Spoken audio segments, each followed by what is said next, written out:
मन्नाथ श्री जगन्नाथ मदगुरु श्री जगद्गुरु मदात्मा सर्वभूतात्मा तस्मै श्री गुरवे नमः। गुरु ब्रह्मा गुरु विष्णु गुरुदेव महेश्वर गुरु साक्षात् परम ब्रह्म तस्मै श्री गुरवे नमः। नीलाचल निवासाय नित्याय परमात्मने बलभद्र सुभद्राभ्यां जगन्नाथाय ते नमः। शरणागत दीनार्थ परित्राणपरायणे सर्वसाति हरिदेवी नारायणी नमस्तुते। क्रियायोग परंपरार समस्त गुरुमानक प्रणाम करुचे। विश्वर प्रत्येक संप्रदायर गुरुमानक प्रणाम करुचे। उपस्थित प्रेम स्वरूपगण सबरी भितर जगन्नाथ को उपलब्धि करी प्रणाम करुचे। आज अगस्ट 9 तारीख 2026 मसीहा रविवार भुवनेश्वर ध्यान केंद्र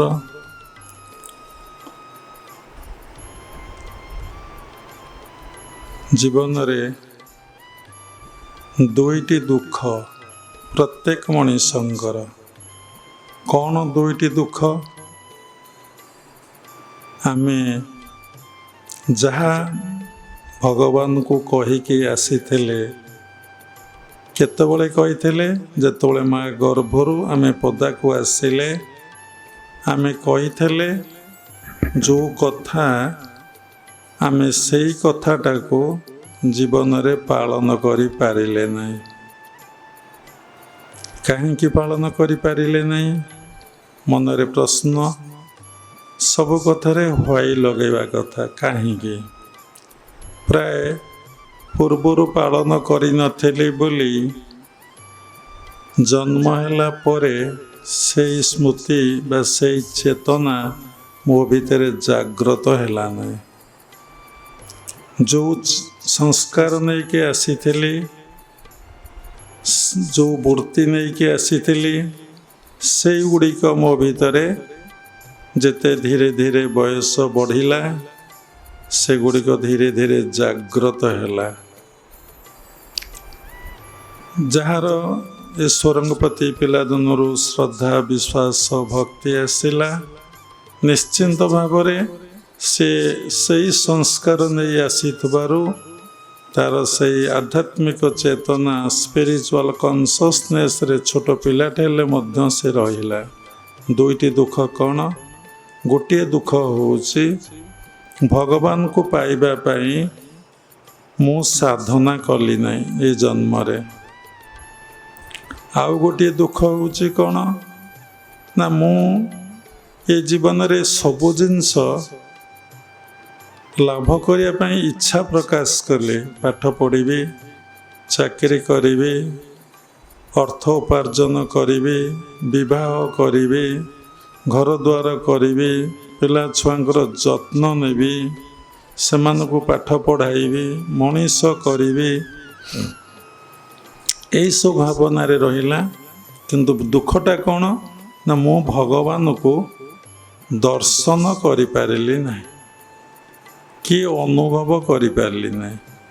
गोटे दुख होची भगवत प्राप्ति पाई कौनसी साधना मु कली नहीं।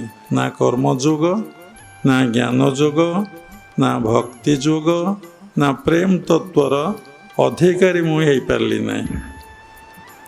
सेकेंड यही जन्म रे मु भगवान को प्रत्यक्ष दर्शन करि पारली नहीं कि उपलब्धि करि पारिली नहीं। किंतु कहीकि आसीथिली जहा जदि मत्यमंडले मुई होइबी जन्म तो नाम गाउथिबी सुमरी। जदि जन्म ग्रहण करी मते तू विदाय करदेबु नरकरु मु सबुबले तो नाम को जप करुथिबे। आउ कौन कहिला ना मनुष्य जन्मर लाभ जेबे गोविंदे करे भाव। भागवत लिखा है मनीष जन्म लाभ करिछि କେବଳ ଗୋବିନ୍ଦଙ୍କ ସହିତ ଭାବ କରିବା ପାଇଁ।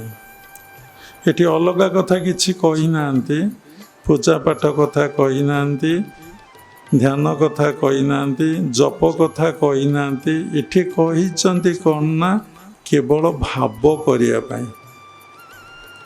ସମସ୍ତେ କଥାକରେ କୁହନ୍ତି ତମର ଆମର ଭାବ ନାହିଁ, ତମର ଆମର ଭାବ ଅଛି। ତେଣୁ ଭାବଟା କ'ଣ ନା ପରସ୍ପର ଭିତରେ କ'ଣ ହୁଏ, ମନର ଯେଉଁ ମିଳନ ହୁଏ, ନେଚରର ଯେଉଁ ମିଳନ ହୁଏ, ଆଦାନ ପ୍ରଦାନ ସମାନ ଯଦି ହୁଏ ତାହେଲେ କ'ଣ ହେଲା ନା ଭାବ ଆସେ। ତେଣୁ ଏଠି ମନୁଷ୍ୟ ଜନ୍ମର ଲାଭ ଯେବେ ଗୋବିନ୍ଦେ କରେ ଭାବ। ଭାବ ଅର୍ଥ ଏଠି ଭଗବାନଙ୍କୁ ସବୁବେଳେ ସ୍ମରଣ କରିବା, ସବୁବେଳେ ଭଗବାନଙ୍କୁ ଭାବିବା, ସବୁବେଳେ ଭଗବାନଙ୍କୁ ଆମେ ଚିନ୍ତା କରିବା। ମନୁଷ୍ୟ ଜନ୍ମର ଲାଭ, ମଣିଷ ଜନ୍ମ ଲାଭ କରିଛି କେବଳ ଗୋବିନ୍ଦକୁ ଭାବିବା ପାଇଁ, ଗୋବିନ୍ଦଙ୍କୁ ଚିନ୍ତା କରିବା ପାଇଁ, ଗୋବିନ୍ଦକୁ ସ୍ମରଣ କରିବା ପାଇଁ। କିନ୍ତୁ କ'ଣ ସେ ତା କରୁଛି? ସେ କାହାକୁ ଚିନ୍ତା କରୁଛି ନା ଗୋବିନ୍ଦ ସୃଷ୍ଟି କରିଥିବା ସୃଷ୍ଟିକି, ସ୍ରଷ୍ଟାକୁ ନ ଭାବି ସୃଷ୍ଟିକି ସେ କ'ଣ କରୁଛି ନା ଭାବୁଛି। ତେଣୁ ଭଗବାନଙ୍କୁ ନ ଭାବି ଭଗବାନଙ୍କର ବିଭୂତିକୁ, ଭଗବାନଙ୍କର ଐଶ୍ୱର୍ଯ୍ୟକୁ ଚିନ୍ତା କରି ତାଙ୍କ ସହିତ ସେ ଭାବ ଲଗାଉଛି। ତେଣୁ ତାଙ୍କ ବିଭୂତିଟା ହେଉଛି ସମ୍ପୂର୍ଣ୍ଣ ମାୟା, ତାଙ୍କ ଐଶ୍ୱର୍ଯ୍ୟଟା ସମ୍ପୂର୍ଣ୍ଣ ମାୟା। ଭଗବାନଙ୍କୁ ଛାଡ଼ିଦେଲେ ଆଉ ସଂସାରରେ ଯାହା ରହିଛି ସବୁ କିଛି ମାୟା। ମାୟା ଅର୍ଥ ଏହା ନୁହେଁ, ମାୟା ଅର୍ଥ ସତ୍ୟ ନୁହେଁ। ଆଜି ଯାହା ଅଛି ଦେଖୁଛନ୍ତି, କାଲି ତା ଦିନେ ରହିବନି। ଯାହା ଆଜି ଦେଖୁଛନ୍ତି ତା ଦିନେ ନଥିଲା, ତା ଏବେ ସୃଷ୍ଟି ହେଇଛି। ଆଜି ଯାହା ସୃଷ୍ଟିଟା ଦେଖୁଛନ୍ତି କାଲି ତା ରହିବ ନାହିଁ। ଗୋଟେ ଛୋଟିଆ ଏକ୍ଜାମ୍ପଲ୍ ନିଜ ପାଇଁ ନିଅନ୍ତୁ। ଆପଣ ନଥିଲେ, ଏକଥା ବିଶ୍ୱାସ କରୁଛନ୍ତି? ମୁଁ ନଥିଲି, ତା ପୂର୍ବରୁ ସୃଷ୍ଟି ଥିଲା ନା ସୃଷ୍ଟି ନଥିଲା? ଥିଲା। ଏବେ ମୁଁ ଅଛି, ମୁଁ ଦିନେ ପୁଣି ରହିବି ନାହିଁ। ଏ କଥା କ'ଣ ବିଶ୍ୱାସ ହେଉଛି? ଯଦି ଜାଣିଛ, ସବୁବେଳେ କ'ଣ ସେଇ ସ୍ମରଣ ରହୁଛ ମୁଁ ନିଶ୍ଚିନ୍ତ ଦିନେ ଚାଲିଯିବି। ଯଦି ଏଇ କଥାକୁ ଯେ ପ୍ରତ୍ୟେକ ଦିନ ଭାବିବ ତା ଭିତରେ ବୈରାଗ୍ୟ ଆସିବ। ବୈରାଗ୍ୟ ଅର୍ଥ ତା ଭିତରେ ଆସକ୍ତି ଗୋଟେ ଜିନିଷ, ସାଧନାର ଯେଉଁ ଘୋର ବିଘ୍ନ କୁହାଯାଇଛି, ରାଗ ଆଉ ଦେଶ, ଲାଇକ୍ ଆଉ ଡିସଲାଇକ୍ କେବେ ରହିବନି। କାରଣ ମୁଁ ତ ଦିନେ ମରିଯିବି, ମୁଁ ମୃତ୍ୟୁର ନିକଟସ୍ଥ ହେଉଛି। କେତେବେଳେ ମୋର ଜୀବନ ଦୀପ ଲିଭିଯିବ ତାର ଠିକ୍ ଆଉ ଠିକଣା ନାହିଁ। କାରଣ ଆମର ଜୀବନଟା କ'ଣ ନା ଶ୍ୱାସ ପ୍ରଶ୍ୱାସଟା ହିଁ ଆମର ଲାଇଫ୍, ବ୍ରେଥ୍ ଇଜ୍ ଲାଇଫ୍। ସେଇ ଶ୍ୱାସ ପ୍ରଶ୍ୱାସ ଯେତେବେଳେ ଯାଉଛି ଜନ୍ମ, ଆସୁଛି ମୃତ୍ୟୁ। ଯେତେବେଳେ ଆଉ ଥରେ ନଗଲା ଆମର କ'ଣ ହେଲା ନା ଡେଥ୍ ହେଇଗଲା। ତେଣୁ ବିଶ୍ୱାସ ଅଛି କି? ସେଥିଲାଗି ଗୁରୁଦେବ କହୁଥିଲେ ନିଶ୍ୱାସେ ନୈବ ବିଶ୍ୱାସ। ନିଶ୍ୱାସ ଉପରେ କେତେବେଳେ କାହାର ବିଶ୍ୱାସ ନାହିଁ। କାହିଁକି ବିଶ୍ୱାସ ନାହିଁ ନା ସିଏ ନେଉନାହିଁ କି ସିଏ ଛାଡ଼ୁନାହିଁ। ସିଏ ଯଦି ନେଉଥାନ୍ତା, ସିଏ ଯଦି ଶ୍ୱାସ ପ୍ରଶ୍ୱାସକୁ ଛାଡ଼ୁଥାନ୍ତା ତାହେଲେ ବିଶ୍ୱାସ କରନ୍ତା। କିଏ ନେଉଛି କିଏ ଛାଡ଼ୁଛି କାହାକୁ ଏପର୍ଯ୍ୟନ୍ତ ଜଣା ନାହିଁ।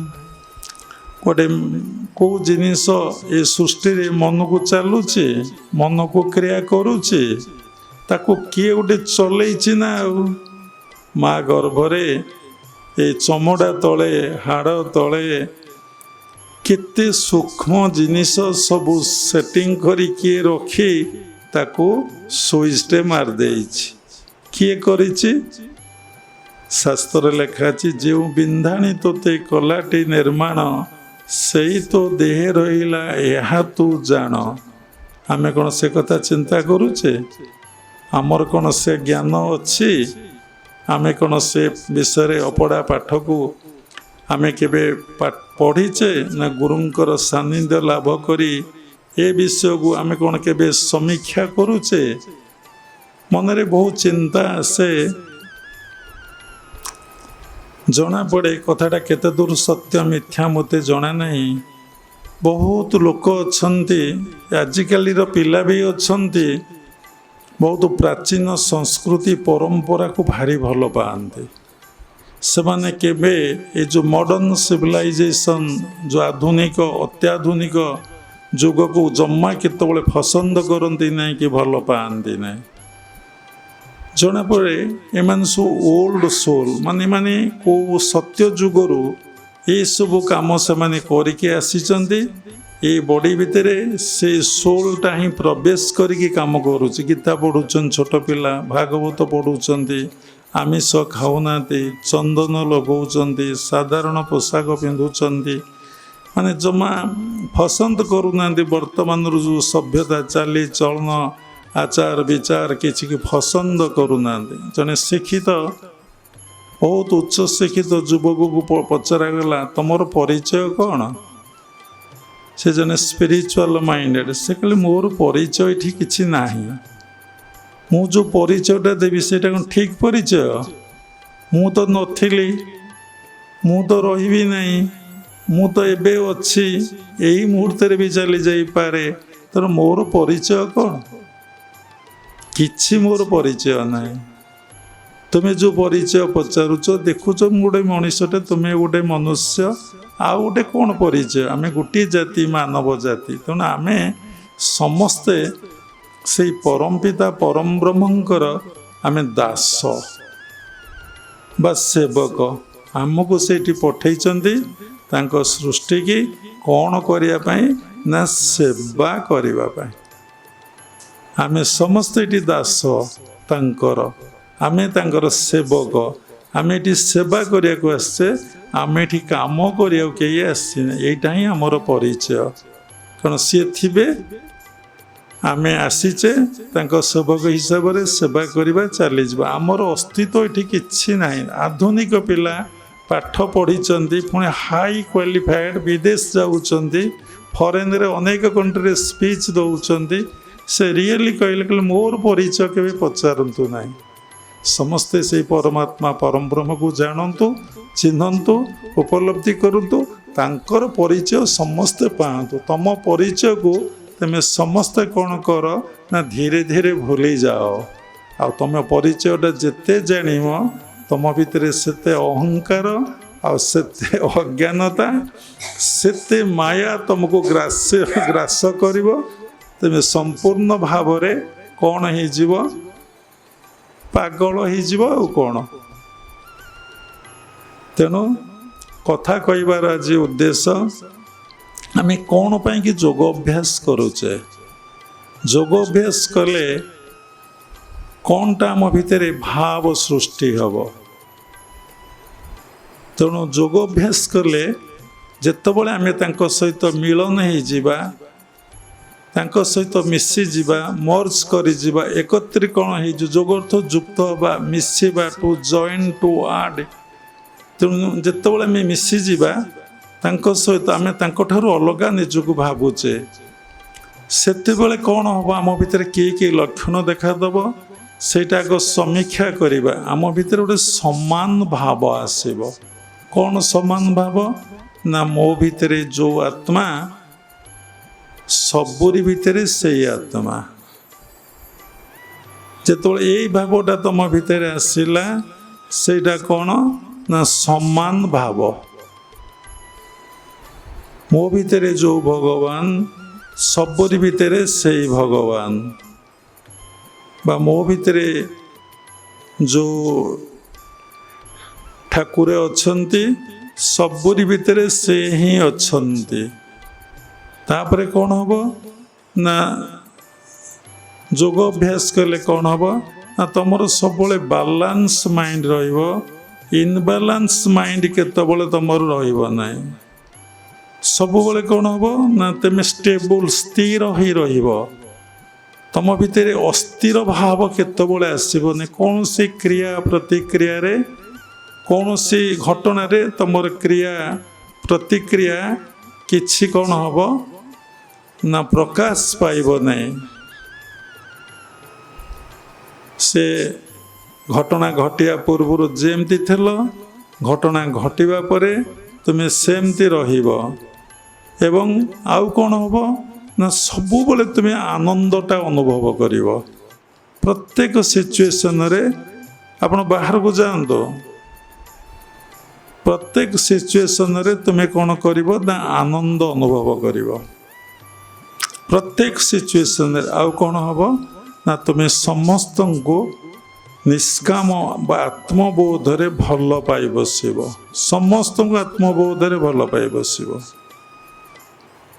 ତାପରେ ତୁମର ଭିତରେ କୌଣସି ଜାତିଭେଦ ରହିବ ନାହିଁ, କାରଣ ତୁମ ପାଇଁ ସମସ୍ତେ ସମାନ ହେଇଯିବେ ଏବଂ ସମସ୍ତେ ଏଠି ସମାନ। ଆଉ ତୁମ ଭିତରେ କୌଣସି ପ୍ରତିକ୍ରିୟା କେତେବେଳେ ରହିବ ନାହିଁ। ତେଣୁ ଭାଗବତରେ ଲେଖା ଅଛି, ସମଦରସି ଯେଉଁ ନର ତା ପାଦେ କୋଟି ନମସ୍କାର। ଯେପର୍ଯ୍ୟନ୍ତ ତୁମ ଭିତରେ ପ୍ରକୃତରେ ଯୋଗ ଅଭ୍ୟାସ କରି ସିଦ୍ଧି ଲାଭ କରିବ, ତୁମ ଭିତରେ ଏଇ ଲକ୍ଷଣ ଗୁଡ଼ିକ ପ୍ରକାଶ ପାଇବ। ଆଉ ତୁମର ଯାହା ଦରକାର, ଯାହା ତୁମ ଦରକାର, ଯାହା ବୋଇଲେ ତୁମେ ତ ଆଉ ଅସତ କେବେ ଖୋଜୁନଥିବ, ଯାହା ଦିବ୍ୟ ଜିନିଷ, ଯାହା ତୁମର ଆବଶ୍ୟକତା ସବୁଟା ସ୍ପୋଣ୍ଟାନିୟସ୍, ମନକୁ ମନ ସବୁ ପରିପୂର୍ଣ୍ଣ ହେଇଯାଉଥିବ। ଅଭାବ ବୋଲି ତୁମର କିଛି ଗୋଟିଏ ଆଉ ରହିବ ନାହିଁ। ତୁମେ କହିବ ମୁଁ ଇନ୍ଦ୍ରପଦ, ରାଜପଦ, ବ୍ରହ୍ମପଦ ଚାହିଁବି, ତା ନୁହେଁ। ଯାହା ସତ୍, ଯାହା ଦିବ୍ୟ ବସ୍ତୁ ତୁମକୁ ସବୁ ତାହା ପ୍ରାପ୍ତି ହେଇଯିବ। ତେଣୁ ଆମେ କାହିଁକି ଦୁଃଖ ଯନ୍ତ୍ରଣା କଷ୍ଟ ଭୋଗୁଛେ, କାହିଁକି ଆମେ ଅଶାନ୍ତି ଭୋଗୁଛେ? ଆମ ଭିତରେ ବିୟୋଗ ଭାବଟା ଅଛି। ଆମ ଭିତରେ କ'ଣ ନା ଯୋଗ ଭାବଟା ନାହିଁ। ଆମେ ଯୋଗ ହେଉଛେ ଯେ ଭଗବାନଙ୍କର ଐଶ୍ୱର୍ଯ୍ୟ ସହିତ, ବିଷୟା ସହିତ ଆମେ ଯୁକ୍ତ ହେଉଛେ। ତେଣୁ ବିଷୟା ସହିତ ଆମେ ଯେତେବେଳେ ଯୁକ୍ତ ହେବା, ଆମେ ବିଷ ପିଇବା ନା ଅମୃତ ପିଇବା? ତେଣୁ ବିଷ ପିଇବା। ଭଗବାନ ହେଲେ କ'ଣ ଅମୃତମୟ। ତାଙ୍କ ସହିତ ଯିଏ ଅମୃତମୟ କହିହେବନି, ସବୁକିଛି ସେମାନେ ଆନନ୍ଦର ଉତ୍ସ ଅମୃତ। ତେଣୁ ତାଙ୍କ ସହିତ ଯିଏ ଯୁକ୍ତ ହେବ, ସେ ନିଶ୍ଚିନ୍ତ ଭାବରେ ଅମୃତ ପାନ କରିବ। ତେଣୁ ବିଷୟା କାହାକୁ କହନ୍ତି? ଭାଗବତରେ ଲେଖା ଅଛି, ବିଷୟା ଯାର ଲୋଚନ ହରଇ ଆତ୍ମବୁଦ୍ଧି ଜ୍ଞାନ। ବିଷୟା ଯାର ଲୋଚନ, ବିଷୟ ଯାହାର ଲୋଚନ ହେଲା ହରଇ ଆତ୍ମବୁଦ୍ଧି ଜ୍ଞାନ। ଆତ୍ମା ସମ୍ବନ୍ଧରେ ଯେଉଁ ବୁଦ୍ଧି, ଯେଉଁ ଜ୍ଞାନ ତୁମକୁ ଆଉ କେତେବେଳେ ପ୍ରାପ୍ତି ହେବ ନାହିଁ। ତୁମ ଭିତରେ ଈଶ୍ୱର ଅଛନ୍ତି, ଭଗବାନ ପରମାତ୍ମା ପରମବ୍ରହ୍ମ ଅଛନ୍ତି। ଆତ୍ମା ରୂପରେ ତୁମର ଅନୁଭବ ଆଉ ହେବ ନାହିଁ। ତୁମେ ଭାବିବ ପ୍ରତ୍ୟେକଟି ମୁହୂର୍ତ୍ତରେ ସବୁବେଳେ ମୁଁ ରୂପକ ରାକ୍ଷସ ତୁମ ଭିତରେ ପ୍ରବଳ ମାତ୍ରାରେ କ'ଣ କରିବ ନା କ୍ରିୟା କରିଚାଲିବ। ବିଷୟା କାହାକୁ କହନ୍ତି? ଦେଖନ୍ତୁ, 5ଟା ବିଷୟ ଉପରେ ବାବା ଏବେ କହିବେ। ପଞ୍ଚ ଜ୍ଞାନେନ୍ଦ୍ରିୟ ହେଉଛି ଭାରି ଇମ୍ପୋର୍ଟାଣ୍ଟ ବିଷୟ ସବୁ। ଆଖି ଚାହୁଁଛି ଦେଖିବି, ଦେଖିବା ପାଇଁ ତୁମେ କେତେ ଆଡ଼େ ବୁଲି ପଳାଉଛ। ଆଖି ଖାଲି ଦେଖିବ, ଆଉ କିଛି କରିପାରିବ ନାହିଁ। ଆଖି ଖାଲି ଦେଖିବ, ଆଉ କିଛି କରିପାରିବ ନାହିଁ, ଖାଲି ଦେଖିଲା। କାନ ଶୁଣିବ, ସେ ଆଉ ଗୋଟିଏ ସେକେଣ୍ଡ କ୍ରିୟା କିଛି କରିପାରିବ ନାହିଁ। ତାପରେ ଚର୍ମ ସ୍ପର୍ଶ କରିବ, ଆଉ କିଛି କରିପାରିବ ନାହିଁ। ଜିହ୍ୱା କେବଳ ରସ ଆସ୍ୱାଦନ କରିପାରିବ, ଆଉ କିଛି କରିପାରିବନି। ନାକ କେବଳ ଗନ୍ଧ କ'ଣ କରିବ? ଗନ୍ଧ ନବ ଏବଂ ଆହରଣ କରିବ। ସୁଗନ୍ଧକୁ ଗ୍ରହଣ କରିବ, ଦୁର୍ଗନ୍ଧକୁ ତ୍ୟାଗ କରିବ। ଦେଖୁନ, ଯେଉଁଠି ଦୁର୍ଗନ୍ଧ ବିଷ୍ଠା ଥାଏ, ମଇଳା ଥାଏ, କଚଡ଼ା ଥାଏ, ସେଠି କେମିତି ନାକଟା ଅଟୋମେଟିକ୍ ଟେକି ହେଇଯାଏ। କି ଗନ୍ଧ। ଅନେକ ଲୋକ କ'ଣ କରନ୍ତି, नाकरे लुगा गामुछा रुमाल जहाँ थाए सब दे पकाती। देखंतु एमाने गोटे गोटे काम करुचंती। आखि देखुची, कान शुणुची, चर्म स्पर्श करुची, जुहा रस आस्वादन करुची। आज टे अलणा है साथी साथी थू थू कर पकईदब। 2.5 इंच जुहा को आम एपर्यंत आयत करें ना। प्रत्येक जिते बड़ फंक्शन हो भोजी भात हो जदि 7टी आइटम भल हो गोटे आइटम खराब हो सरीगला से भोजी भात सब नष्ट करदब। गंध जदि सामान्य कौटी दुर्गंध टी आसला कि दुर्गंध कि माने समस्त प्रकार तुम मानसिक विकृति आरंभ हो। ये सब हूँ गोटे गोटे विषय। जदि भल गंधटा आसला कि मन प्रसन्न आनंद हो, ये सब गोटे गोटे विषय। आखि देखुची, आखि किंतु आसी क्या देखापी ना तांको देखापी। कान कौन पाई देइचंदी, किए देइची ना से देइचंदी तांकरी कथा शुणिया पाई। पाटिक देइचंदी, जिवा देइचंदी कौन ना तांकरी कथा कहवा पाई। चर्म देइचंदी कौन तांको स्पर्श करे, तांकर पूजा करिया पाई, ना कि गंध तांकरी सुगंध को आमे आघ्राण करिया पाई से नाम नासा को देइचंदी। ये देखंतु ये समस्त गोटे गोटे कौन होउची ना विषया। ये विषय को आमे सबुबले उपभोग करुचे केमिति ना भौतिक जगत आखि रूप सुंदर रूप देखुची।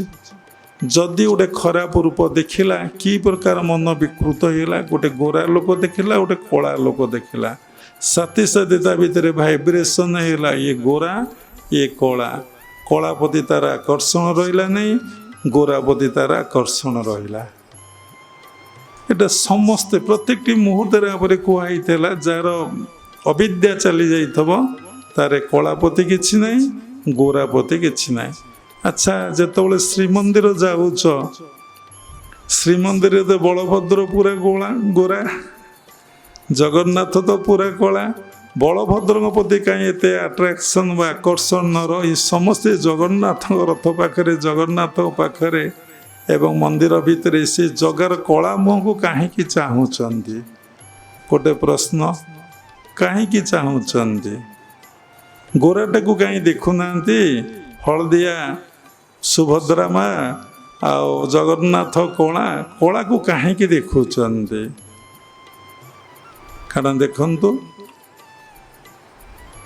सत्वगुण अधिकारी है किए जगन्नाथ, रजगुण अधिकारी है किए सुभद्रा, तमगुण अधिकारी किए हेले बलभद्र। जदि गोटे गोरा लोक रागी होइथबो, दुष्ट होइथबो, खराब व्यवहार करुथबो ताकू आज्ञा केही चाहिए केही अनेइबे।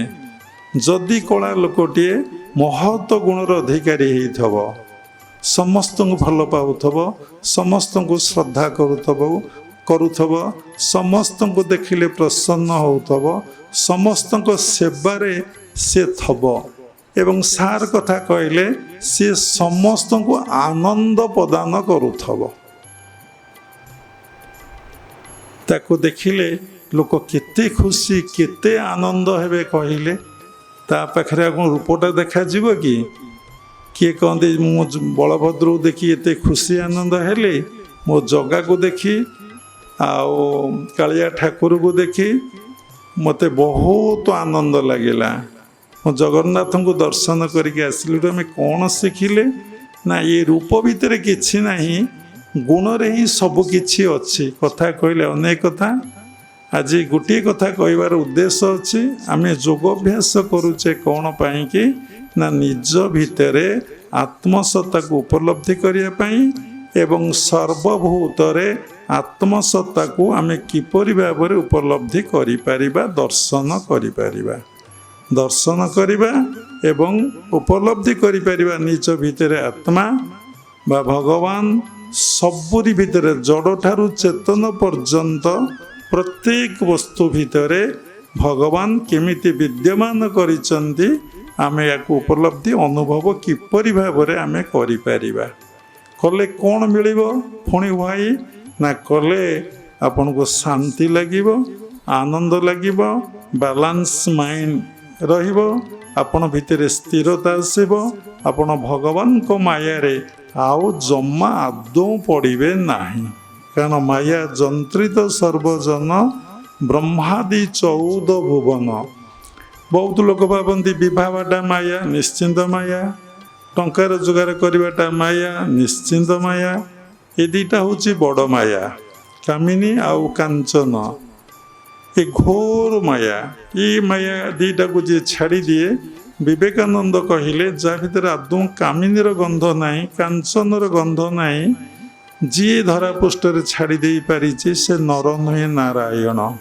ସେ ନର ନୁହେଁ ନାରାୟଣ। କାମିନୀକୁ ସ୍ପର୍ଶ କରିନି କି କାଞ୍ଚନକୁ ସ୍ପର୍ଶ କରିନି। ବଞ୍ଚିବ କେମିତି, ଖାଇବ କେମିତି, ରହିବ କେମିତି, ପିଇବ କେମିତି, ମନରେ ଆପଣଙ୍କର ପ୍ରଶ୍ନ ଉଠିବ। କାରଣ ଆପଣ ସବୁବେଳେ ସନ୍ଦେହ ସଂଶୟ ଆପଣ ଭିତରେ ପରିପୂର୍ଣ୍ଣ ହେଇଅଛି। ଆପଣ ଭାବୁଛନ୍ତି ଆମେ ଯାହା କରିବା ତାହା ହେବ। ଆଉ ଜଣେ କ'ଣ କିଏ ଅଛି ସତରେ, ସେ କ'ଣ ସବୁ ଦିଏ, କରେ ଏବଂ କରାଏ? ତାହା ସତ୍ୟ। ଯଦି ଆପଣ ଭଗବତ ଗୀତାକୁ, ଭାଗବତକୁ ସୁନ୍ଦର ଭାବରେ ପାଠ କରି ଦେଖିବେ, ପ୍ରତ୍ୟେକ ପ୍ରଶ୍ନର ଉତ୍ତର ଆପଣ ନିଶ୍ଚିନ୍ତ ଭାବରେ ହିଁ ପାଇଯିବେ। ଯେତେବେଳେ ଆପଣ କାମିନୀ କାଞ୍ଚନକୁ ଛାଡ଼ି ଭଜନରେ ରତ ରହିବେ, ଭଗବାନଙ୍କୁ ସ୍ମରଣ କରିବେ, ଭଗବାନ କା ମାଧ୍ୟମରେ ତମର ଯାହା ଯାହା ଆବଶ୍ୟକ ତା ନିଶ୍ଚିନ୍ତ ଭାବରେ ଦଉଛନ୍ତି, ଦେବେ। ଭଗବତ ଗୀତାର ନବମ ଅଧ୍ୟାୟର କେତେ ନମ୍ବର ଶ୍ଲୋକ? 22 ଶ୍ଲୋକ। ତାକୁ ଭଲ ଭାବରେ ପଢ଼ିକି ଆପଣ ଦେବେ। ତେଣୁ ଭଲ ଭାବରେ ପଢ଼ିବେ ଏବଂ ତାକୁ ଭଲ ଭାବରେ ତା ଅର୍ଥଟାକୁ ବୁଝିବେ। ତେଣୁ ଆମର କଥା ଅଛି କ'ଣ ନା, ଆମେ ନିଜ ଭିତରେ ଭଗବାନଙ୍କୁ ବା ବାସୁଦେବଙ୍କୁ କେମିତି ଉପଲବ୍ଧି କରିବା, ଦର୍ଶନ କରିବା ଏବଂ ସଂସାରରେ ପ୍ରତ୍ୟେକ ବସ୍ତୁ ଭିତରେ, ଜଡ଼ଠାରୁ ଚେତନ ପର୍ଯ୍ୟନ୍ତ ପ୍ରତ୍ୟେକ ପଶୁ ପକ୍ଷୀ ପ୍ରାଣୀ କୀଟ ପତଙ୍ଗ ତରୁ ତୃଣ ଭିତରେ ଆମେ କିଭଳି ଭାବରେ ସେଇ ବାସୁଦେବଙ୍କୁ ଉପଲବ୍ଧି ଏବଂ ଅନୁଭବ କରିବା, এই କଥା ଭଗବତ ଗୀତାରେ 7ମ ଅଧ୍ୟାୟର 19 ଶ୍ଲୋକରେ ସୁନ୍ଦର ଭାବରେ ଲେଖା ଅଛି। କ'ଣ ସେ ଶ୍ଲୋକଟି? ନା ବହୁନାଂ ଜନ୍ମ ନାମନ୍ତେ ଜ୍ଞାନବାନଂ ମାଂ ପ୍ରପଦନ୍ତେ ବାସୁଦେବ ସର୍ବମିତି ସ ମହାତ୍ମା ସୁଦୁର୍ଲଭ। କ୍ରିୟା ଯୋଗ ଆମେ ଯେଉଁ ଅଭ୍ୟାସ କରିଛେ, ଶିଖିଛେ, ପ୍ରଥମ କ୍ରିୟାଟିକୁ ଲୋକ ଦୀକ୍ଷିତ ବ୍ୟକ୍ତିମାନେ ଏପର୍ଯ୍ୟନ୍ତ ଭଲ ଭାବରେ ଶିଖିପାରିନାହାନ୍ତି କି ଜାଣିନାହାନ୍ତି। ଏବଂ ଫାଷ୍ଟ କ୍ରିୟାଟା କ'ଣ ତାକୁ ଭଲ ଭାବରେ ବୁଝି ନାହାନ୍ତି। ଏବଂ କ୍ରିୟାର 2ଟା ଅକ୍ଷର କ୍ରି ଏବଂ ଏହା, ତାକୁ କୌଣସି ଭାବରେ ଭଲ ଭାବରେ ଗୁରୁଙ୍କ ପାଖରେ ବସି ତାକୁ ବୁଝି ନାହାନ୍ତି। ଏବଂ ସେଇ କଥାଟାକୁ ବୁଝିଲେ ସେଇ ଅବସ୍ଥା ଆମକୁ କେମିତି ଲାଭ ହେବ, ଆମ ମାନସିକ ସ୍ତରର ପରିବର୍ତ୍ତନ ଘଟିବ, ଆମ ଚେତନାର ପରିବର୍ତ୍ତନ ଘଟିବ। ଯେମିତି ସଂବଳଟା ରୂପାନ୍ତରିତ ହୋଇ ପ୍ରଜାପତିରେ ପରିଣତ ହୁଏ, ସେଇଭଳି ଆମ ଭିତରେ କ'ଣ ହେବ ନା, ଆମ ଭିତରେ ଯେଉଁ ରୋମ ଗୁଡ଼ିକ ସବୁ ରହିଛି, ଯେଉଁ ଗଲୁ ସଂବଳ ଯାଠି ବାଜିଗଲେ ଏବଂ କି କଷ୍ଟ ଫୁଲିଯିବ, ଯନ୍ତ୍ରଣା ହେବ, ସେ ସବୁ ରୂପାନ୍ତର ଦେଉଟେ ଯେମିତି ପ୍ରଜାପତିରେ ପରିଣତ ହୁଏ। ଆମର ମନରେ ଯେଉଁ ସବୁ ରହିଛି କାମ, କ୍ରୋଧ, ଲୋଭ, ମୋହ, ମଦ, ମାତ୍ସର୍ଯ୍ୟ, ସମସ୍ତ ରୂପ ଗୁଡ଼ିକ ରୂପାନ୍ତରିତ ହୋଇ ଆମେ କେମିତି ଶୁଦ୍ଧ, ପବିତ୍ର, ନିର୍ମଳ ହେଇପାରିବା, ସେଇ କଥା କ୍ରିୟା ଯୋଗରେ ସୁନ୍ଦର ଭାବରେ ବାବାଜୀ ମହାରାଜ କ'ଣ କରିଛନ୍ତି ନା, ସୂତ୍ରମାନ ସବୁ ସୃଷ୍ଟି କରିଛନ୍ତି। ଆମେ ସମସ୍ତେ ଯେତିକ ଲୋକ କ୍ରିୟା ଯୋଗରେ ଦୀକ୍ଷା ନେଇଛ, ମୁଁ ଭାବି ଏସବୁ ଓଲ୍ଡ ସୋଲ୍, ଏସବୁ ସତ୍ୟ ଯୁଗର ସୋଲ୍। ନହେଲେ କ୍ରିୟା ଯୋଗ ଗୋଟେ ନିର୍ଗୁଣ ଉପାସକ କଥା, ସଗୁଣ ଉପାସନା ନୁହେଁ, କମ୍ପ୍ଲିଟଲି ନିର୍ଗୁଣ ଉପାସନା। ଏଇ ଉପାସନାରେ ଆଗ ନିଜକୁ ଜୀବବୋଧରୁ ଆତ୍ମବୋଧକୁ ଯିବାକୁ ପଡ଼େ। ଆତ୍ମବୋଧରୁ ପରମାତ୍ମାଙ୍କ ସହିତ କିଭଳି ଭାବରେ ମିଳନ ଯୋଗ ହୋଇପାରିବା, ସେଇ କୌଶଳ କ'ଣ ହୁଏ ନା, ଆମକୁ ଶିକ୍ଷା ଦିଆହୁଏ। ଆଗ ହେଉଛି କିଭଳି ଆମେ ଆତ୍ମାରେ ପରିଣତ ହୋଇପାରିବା, ଆମେ ଜୀବ ଆତ୍ମାରୁ ଆତ୍ମବୋଧକୁ ଆସିପାରିବା। ସେକେଣ୍ଡ, ଆତ୍ମବୋଧରେ ରହିଲା ପରେ आमे किभଳି भावरे परमात्मा परम ब्रह्म को सहित मिलन एककार हो पारिबा। जो मूल उत्सरू आमे आसीचे से मूल उत्स को आमे किभଳି भावरे जाई परिबा। से होउचंदे यूनिवर्सल सोल, आमे होउचे इंडिविजुअल सोल। ए इंडिविजुअल सोल किभଳି भावरे यूनिवर्सल सोल सहित मर्ज करिजिवो, मिसिजिवो, एककार हेजिवो। जेमते ग्लास पानी समुद्र पानी सहित मिसिजिवो एवं ग्लास पानी रो अस्तित्व हरई बसिवो। देख जिते नदा नदी प्रवाहे मिलंती, जलधि लवण जले से मिशंती, सोनाम गुण पासरंती। जेतोला आपण सेठी मिसी गले आपणकर गुण रहिबो नै, नाम रहिबो नै, किछि रहिबो नै। ए कथाटा आपण सुनिचंती, पढ़िचंती, कहउचंती, किंतु आर कौशल केमिति समुद्र सहित ये नदी सागर सहित मिशिची, केते हाथ प्रत्येक हाथ देई, केते पहाड़ पर्वत जंगल देई कुळुकुळु नाद करिछि चलीछि। गोटे तार लक्ष्य मु केमती महोदधि सहित सागर सहित मिलन हेबी। ये जीवनटा सेमती तांकरी पाखरु आसीछि, पुणी तांकरी पाखरु केमती मिलन हब तार कौशल सुंदर भावरे क्रिया जोगरे सुंदर भावरे बाबाजी महाराज सृष्टि करिछन। ताहाई गोपनीय, ताहाई गुप्त, ता समस्त को दिया जाए नहीं। कहीं दिया जाए नहीं ना, जी पात्र नुह ताको जदि दिया जीवो कौन करिवो? अपात्रे जदि दान करिवो दाता ग्रहिता नरकगामी। आपण जोउठ पारुछन सेठी दानटे देई दउछन, कारण आपण बहुत दयालु। आपण कहिबे सबुर भितरे मु आत्मबोध देखुछि, देखिबारे मु देई दउछि, किंतु सेठी आत्मबोध दबा बोध आसवा संगे संगे टिके विचार करिवार अछि, ये पात्र ना पात्र नुह। जदि आत्मबोध अवस्था आसला बहु लोकंर भ्रांत धारणा अच्छी, यदि समस्ते भगवान ताले गोड़ी भी भगवान, माटी भी भगवान सत्य, कारण ईश्वर सर्वभूतानां, विष्टा भी भगवान सत्य, परिश्रा भी भगवान सत्य। ताले तुम विष्टा खाइबो, माटी खाइबो, गोड़ी खाइबो, खाइबो कि तमर विचार करिवो मते ही प्रसाद खाया को पड़िबो।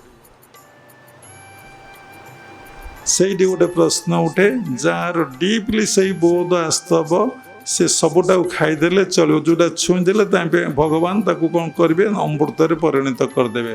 तार प्रमाण अच्छी सेटा कौन ये स्टेज प्रत्येकर चार चार्टा अवस्था अच्छे, दिनर चारिटा अवस्था, ये जीवनर चारिटा अवस्था, से साधनार सेमती चारिटा अवस्था अच्छी। यहाँ हूँ अंतिम अवस्थार कथा। तेणु समस्ते भगवान बोली तुम्हें कौन कर समस्त सहित मित्रता कर, तुम भगवान बोली भाव, आत्मा बोली भाव। जी जन दुष्ट तार स्वभाव रे दुष्ट होइछि, तार आत्मोपलब्धि होइने, ताको प्रणाम करी दूरे रहिब। तापति तम मनरे जेमती राग आ देश रहिबो नाही, लाइक डिसलाइक रहिबो नाही, ताको तुम घृणा करिबो नाही, ताको विरोध करिबो नाही, तापति विरक्ति हबो नहीं, तापति क्रोध आनिबो नहीं, तापति कौनसी खराब भाव आनिबो नहीं, किंतु तुम्हें तांको सहित मिलन हबो नहीं। साप भितरे भगवान, गोखर साप भितरे तुम कौन मित्रता करिवो? जने प्रश्न करिवो, हाँ से बोध आसिले, से बोध केते जनकर हेइछि अंतिम कथा। से सबुर भितरे देखुछि साप सहित मित्रता करले, साप तार किताब कौन से साप को खाइबो? साप भगवान ता जा खाद्य ता से खाइब ना। विचार करी बहु लोक एमती द्वंद्व पड़ जाती। आत्मबोध अवस्था आसला कौन, आत्मबोध अवस्था आसला गोटे कौन हुए, बाबा बड़ कथा छाड़ी दे जाइछन्ती। से घर कौन रे सब लुचिकी बसब ना एवं शोईकी रही, मु बाबाजी मु कुआडे जीवी ना, मु साधु, मु चुपचाप रही ना। से हूँ अलसुआ, से हूँ ठक। केमिति ये सृष्टिर जी स्रष्टा परमात्मा परम ब्रह्म, तांको गोटे मिनिट विश्राम नाही। बहुत साधुंकर धारणा आमे आश्रम को जीवु, खाइबु, खटरे शोइबु, घर झाड़ू मारिबु नहीं कि रोषई करिबु नहीं ଆଉ କିଛି ସେବା ଆମେ ସେବା କହୁନାହାନ୍ତି, ଆମେ କାମ କରୁଛୁ, ସେବା କରିବୁ ନାହିଁ। ସୁଦ ଠକ କେମିତି ନା ତମ ଭିତରେ ସବୁ କାମ ନନଷ୍ଟପ୍ ଚାଲିବ, ତମ ଭିତରେ କ'ଣ ଥିବ ନା କର୍ତ୍ତା ଭାବଟି ନଥିବ। ତମର ଆତ୍ମବୋଧ ଅବସ୍ଥା ଆସିଛି, ଆତ୍ମା ସବୁ କାମ କରୁଛି, ତମର କୌଣସି କର୍ତ୍ତୃତ୍ୱ ଅଭିମାନ କର୍ତ୍ତା ଭାବ ତମ ଭିତରେ ଆଦୌ ନଥିବ। ଝାଡ଼ା ଯଦି ପଡ଼ିଛି ସଫା କରିବ, ପରିବେଷଣ କୁହାହେଇଛି ପରିବେଷଣ କରିବ, ଚଟି ଉଠାଇବାକୁ ହେଇଛି ଚଟି ଉଠାଇବ, ସାରଦବା ଚପଲ ସାଇଜ ରଖିଲେ କ'ଣ ମୁଁ ଗୋଟେ ଇଞ୍ଜିନିୟର ଆମେରିକାରେ ଥିଲି ଚପଲ ରଖିବି? ବାପାରେ ବାପ, ଇଏ ପୁଣି କ୍ରିୟା ଯୋଗ ଅଭ୍ୟାସ କରୁଛନ୍ତି। କର୍ତ୍ତୃତ୍ୱ ଅଭିମାନ କର୍ତ୍ତା ଭାବ କିଛି ହେଇନି। ଯୋଗ ଫୋଗ କୋଟିଏ ବର୍ଷ ଯଦି ସୁସାଁ ହେଇ ତମେ ପ୍ରାଣାୟାମ କର, କିଛି ତମର ବାପା ହେଇନାହିଁ କି ହବ ନାହିଁ। ଏଇସବୁ କଥା ଯୋଗ ଅଭ୍ୟାସ କଲେ କ'ଣ ହବ ନା ଧୀରେ ଧୀରେ ମଣିଷ କର୍ତ୍ତୃତ୍ୱ ଅଭିମାନ କର୍ତ୍ତା ଭାବ ତା ପାଖରୁ ଚାଲିଯିବ। ପ୍ରତ୍ୟେକ କର୍ମକୁ ସେ ଭଗବତ କର୍ମ ବୋଲି ଭାବିବ, ଆଉ ପ୍ରତ୍ୟେକ କର୍ମ ତା ଭିତରେ ଈଶ୍ୱର କରୁଛନ୍ତି। ଯେତେବେଳେ ଯାହାର ପ୍ରେରଣା ତା ପାଖକୁ ଆସିବ, ନିର୍ଦ୍ଦେଶ ଆସିବ ଏ କାମ କର, ସେ ଭାବିବ ସେ ହିଁ ମୋତେ କହିଛନ୍ତି। ମୋତେ ବାବା ଏ କଥା କହିନାହାନ୍ତି କି ସଞ୍ଜୟ ବାବା ଏ କଥା ମୋତେ କହିନାହାନ୍ତି, ମୋତେ ସେ କହିଛନ୍ତି, ରିଏଲି ସେ କହିଛନ୍ତି। ସବୁରି ଭିତରେ ସେ ଅଛନ୍ତି, ସେ ସେବା କରିବା ପାଇଁ ମୋତେ କହୁଛନ୍ତି, ତ ଚୋରି କରିବା ପାଇଁ କହୁନାହାନ୍ତି। କାହିଁକି ମୁଁ ଚୋରି କରିବି? ତେଣୁ ଏଇ ଅନୁଭବଟା ଯୋଗ ଅଭ୍ୟାସ କଲେ ତମ ଭିତରେ ଆସିବ। ତୁମେ ପ୍ରତ୍ୟେକ କଥା ଭିତରେ, ପ୍ରତ୍ୟେକ ଚିନ୍ତା ଚେତନା ଭିତରେ ତୁମେ ଦେଖିପାରିବ ମୋତେ ଜଣେ ସେ କହୁଛନ୍ତି, ଏବଂ ଯେଉଁଠି ଯେତେବେଳେ ସେବା କରିବାକୁ କହୁଛନ୍ତି ଭଗବାନ ମୋତେ ସୁଯୋଗ ଦେଇଛନ୍ତି ତାଙ୍କରି ସେବା କରିବା ପାଇଁ। ଏ ସେବା କରିଯିବାର ଅଛି, ଏବଂ ସେବା ପରିବର୍ତ୍ତେ ମୁଁ କ'ଣ ତାଙ୍କଠୁ ସାହାଯ୍ୟ ଚାହିଁବି ସେ କଥା ମନରେ ରଖିବନି। ଯଦି କର୍ତ୍ତା ଭାବ ଥିବ ତାହେଲେ ତୁମେ ମନରେ ରଖିବ। ତମ ଭିତରେ ଯଦି ଆତ୍ମବୋଧ ଅବସ୍ଥା ଆସିଥିବ ତୁମେ କେବେ ତାଙ୍କଠୁ କିଛି ଚାହିଁବ ନାହିଁ। ଯଦି କେଉଁଠି କିଛି ଦାନ କଲ, ସେଇ ଭଗବାନଙ୍କୁ ହିଁ ମୁଁ ଦାନ ଦେଲି, ଏବଂ ତାଠୁ ପ୍ରତିଦାନ ପ୍ରତି ଆଶା ବି ଆପଣଙ୍କର କିଛି ରହିନଥିବ। ତମ ଭିତରେ ଯଦି ଯୋଗ ଅଭ୍ୟାସ କରିବ, କାରଣ ଏକକୁ ଅନୁଭବ କରିବ, ମୋ ଭିତରେ ଯିଏ, ତା ଭିତରେ ସିଏ, ତା ଭିତରେ ଯିଏ, ମୋ ଭିତରେ ସେ, ଏଇଟା ହିଁ ଅଭ୍ୟାସ ହେବ।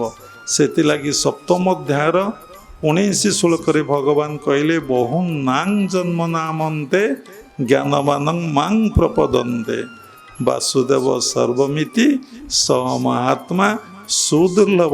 ଏଇଥିପାଇଁ ଆମେ କ୍ରିୟା ଯୋଗକୁ ଅଭ୍ୟାସ କରୁଛେ। ଏଥିପାଇଁ 6ଟି କ୍ରିୟା ଅଛି।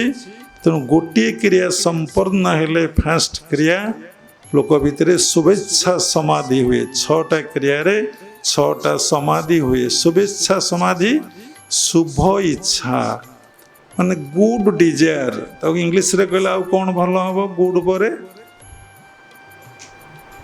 ଗୁଡ୍ ଡିଜାୟାର, ଭଲ ଇଚ୍ଛା। ଆଉ କ'ଣ ଭଲ ଇଂଲିଶ ଦେବ? ଏବଂ ମାନେ ଇଚ୍ଛା ହେବ ମୁଁ କେମିତି ବାସୁଦେବଙ୍କୁ ମୋ ଭିତରେ ମୁଁ ଅନୁଭବ କରିବି, ବା ଭଗବାନଙ୍କୁ ମୋ ଭିତରେ ମୁଁ କେମିତି ଅନୁଭବ କରିବି। ତ ମୋ ଭିତରେ ମୁଁ ଦେଖିବି, ହେଲେ ସବୁରି ଭିତରେ ବି ସେ ଅଛନ୍ତି। ଏଥିପାଇଁ କି ବାବାଜୀ ମହାରାଜ କ'ଣ କରିଛନ୍ତି ନା 6ଟି କ୍ରିୟା ସୃଷ୍ଟି କରିଛନ୍ତି, ଗୋଟିଏ କ୍ରିୟା ସୃଷ୍ଟି କରିନାହାନ୍ତି। କାରଣ ଗୋଟିଏ କ୍ରିୟାରେ ଏ ଅବସ୍ଥା କେତେବେଳେ କାହାର ହେଇନାହିଁ। ଆରେ ଗୋଟେ କ୍ଲେସ୍ ଭୌତିକ ଜଗତରେ MBS କୋର୍ସ କେତେ? 6 ବର୍ଷ ମେଡ଼ିକାଲ କୋର୍ସ ନା କ'ଣ? 5 ବର୍ଷ, 6 ବର୍ଷ, 5 ବର୍ଷ। ଗୋଟିଏ ବର୍ଷ ତ ପଢ଼ିଦେଲେ ହେଇଯାଆନ୍ତା। ଏ ବର୍ଷ ଅମକ ପଢ଼ା ହେବ, ତାର ବର୍ଷ ଅମକ ପଢ଼ା ହେବ, ତା ବର୍ଷ ଆନାଟମି ପଢ଼ା ହେବ, ତାପରେ ସବୁ ଇଏ ପଢ଼ା ହେବ। ଯେମିତି ସବୁ ପାଠ ରହିଛି, ଇଞ୍ଜିନିୟରିଂ ପାଠ ଯେମିତି ସବୁ ରହିଛି। ତେଣୁ ଗୋଟିଏ ବର୍ଷରେ ଗୋଟିଏ କ୍ରିୟାରେ ସବୁ କିଛି ହେଇପାରିବନି। କାରଣ ଗୋଟେ ବର୍ଷରେ ପିଲା ଯେତିକି ଆଚିଭମେଣ୍ଟସ୍ କରେ ଭୌତିକ ଜଗତରେ, ଆର ବର୍ଷ ସେଇ ପାଠ ଆଉ ଗୋଟେ ପଢ଼ା ହେଲା ବେଳକୁ ସେ ଆଉ ତା ବ୍ରେନ୍ ସାର୍ପ ହେଇଯାଏ, ତା ସେ ବିଷୟରେ ତାର ଆଉ ଡିପ୍ ନଲେଜ ହେଇଯାଏ। ଆଉ ଗୋଟେ ବର୍ଷକୁ ପାଠ ପଢ଼ିଲା ବେଳକୁ ଆହୁରି ସେଇ ବିଷୟରେ ତାର ଡିପ୍ ନଲେଜ ହେଇଯାଏ, ସେଇ ବିଷୟରେ ତା ବ୍ରେନ୍ ଆହୁରି ସାର୍ପ ହେଇଯାଏ। ଯେତେ ସେ ପଢ଼ି ପଢ଼ିକା ଯାଉଥିବ, ଯେତେ ସେ ବିଷୟରେ କଲଚର କରି ଯାଉଥିବ, ସେତେ ଅଧିକରୁ ଅଧିକ ଜ୍ଞାନ ଲାଭ ଆଉ ଅଭିଜ୍ଞତା ଏକ୍ସପିରିଏନ୍ସ ଯାଉ କହନ୍ତି ତାର ହେଇଯାଉଥିବ। ଯଦି ସେ ଗୋଟେ କ୍ରିୟାରେ ଯଦି ଏ ଜନ୍ମରେ ରହିଗଲ, ଯେତିକି ଲାଭ ହେବା କଥା ତମକୁ ସେତିକି ଲାଭ ହେବ। ଆଉ କ'ଣ, ପ୍ରଥମ ଶ୍ରେଣୀ ପାଠରେ ବ୍ରେନ୍ ଯେତିକି ଡେଭଲପ୍ କରିବା କଥା ସେତିକି ଡେଭଲପ୍ କରିବ। ଏଥିପାଇଁ କ'ଣ ଦରକାର ନା ଏଥିପାଇଁ ଶ୍ରଦ୍ଧା ଦରକାର ବୋଲି ବାବା ଆଗରୁ କହିଛନ୍ତି, ସତ୍ସଙ୍ଗ ହେଇଛି। କାରଣ ଶ୍ରଦ୍ଧାବାନ ଲଭେତ ଜ୍ଞାନଂ ତତ୍ପର ସଂ ଜିତେନ୍ଦ୍ରିୟ ଜ୍ଞାନଂ ଲବ୍ଧା ପରାଙ୍ଗ ଶାନ୍ତି ମଚିରେଣେ ଅଧିଗଚ୍ଛତି। ତେଣୁ ଶ୍ରଦ୍ଧା ଆମର ନାହିଁ, ଜମା ତ ଶ୍ରଦ୍ଧା ନାହିଁ। ମେଘ ହେଲା ସତ୍ସଙ୍ଗ କିଏ ଯିବ? ଏ ଯେ ଭଗବାନଙ୍କର ପରୀକ୍ଷା, ଆମକୁ ଏ କଥା ଜଣା ନାହିଁ। ବର୍ଷା ସାରଙ୍ଗ ବାବୁଙ୍କୁ ପଚାରିଲୁ, ସାରଙ୍ଗ ବା ବର୍ଷା ହେଉଛି କ'ଣ? ହଁ ବର୍ଷା ହେଉଛି। ମୁଁ କହିଲି ଉତ୍ତରଟା କ'ଣ ଏଇଆ? ବାବା ବର୍ଷା ତ ବର୍ଷା କାମରେ ଲାଗିଛି, ପ୍ରକୃତି କାମରେ ଲାଗିଛି। ଆମ କାମ ଆମେ କରିବା ନା। ଆମେ ତ ସାଧନା କରୁଛେ କ'ଣ ନା ପ୍ରକୃତିକୁ କେମିତି ଅତିକ୍ରମ କରିବା। ପ୍ରକୃତିକୁ ଅତିକ୍ରମ କଲେ ଆମେ ପୁରୁଷକୁ ପାଇପାରିବା। ମାଆକୁ ସେବିଲେ ବାପକୁ ପାଇ, ତେବେ ସେ ପୁତ୍ର ଅଜାମ୍ବର ହୋଇ। କେମିତି ମାଆକୁ ଆମେ ସେବା କରିବା? ଏ ନେଚରର ଉପାସନା ଆମକୁ କରିବାକୁ ପଡ଼ିବ। ଦେଖନ୍ତୁ ସୃଷ୍ଟିରେ ଯେତେ ଯାହାର ଉପାସନା ହେଉଛି ସବୁ ମାଆଙ୍କ ଉପାସନା, ସବୁ ନେଚରର ଉପାସନା, ସବୁ ନେଚରର ଉପାସନା। ଆପଣ ଦେଖୁନାହାନ୍ତି ଓଙ୍କ ଉପରେ ଅର୍ଦ୍ଧମାତ୍ରା, ଅର୍ଦ୍ଧମାତ୍ରା ପରେ ବିନ୍ଦୁ। ସମସ୍ତଙ୍କର ସୃଷ୍ଟି ସେଇ ବିନ୍ଦୁରୁ, ସମସ୍ତେ ମିଶିବେ ସେଇ ବିନ୍ଦୁରେ। ଏବଂ ଅର୍ଦ୍ଧମାତ୍ରା ହେଉଛି ମା, ପ୍ରକୃତି ରୂପିଣୀ ମା ବାଟ ଘେରିଛି, ଜମା ଛାଡ଼ିବ ନାହିଁ। ମାଆକୁ ସେବିଲେ ବାପକୁ ପାଇ, ତେବେ ସେ ପୁତ୍ର ଅଜାମ୍ବର ମାନେ ଅମର ହେଇଯିବ। ତେଣୁ ଆମେ କେମିତି ସେବା କରିବା ଦେଖୁନାହାନ୍ତି। ଆପଣ ଆଜ୍ଞା ଚକ୍ର ଯାଏଁ ଆପଣଙ୍କର କ'ଣ ଅଛି ନା ଓମ୍, ତା ଉପରେ ଆଜ୍ଞା ଚକ୍ର ଉପରଟା ହେଉଛି ଅର୍ଦ୍ଧଚନ୍ଦ୍ର, ଏଇଟା ହେଉଛି ଆପଣଙ୍କର ଅର୍ଦ୍ଧମାତ୍ରା। ତାପରେ ଆପଣ ଏଠି ବିନ୍ଦୁ ଦେଉଛନ୍ତି, ଏଠି ଗୋଟେ ବିନ୍ଦୁ, ଏଠି ଗୋଟେ ବିନ୍ଦୁ।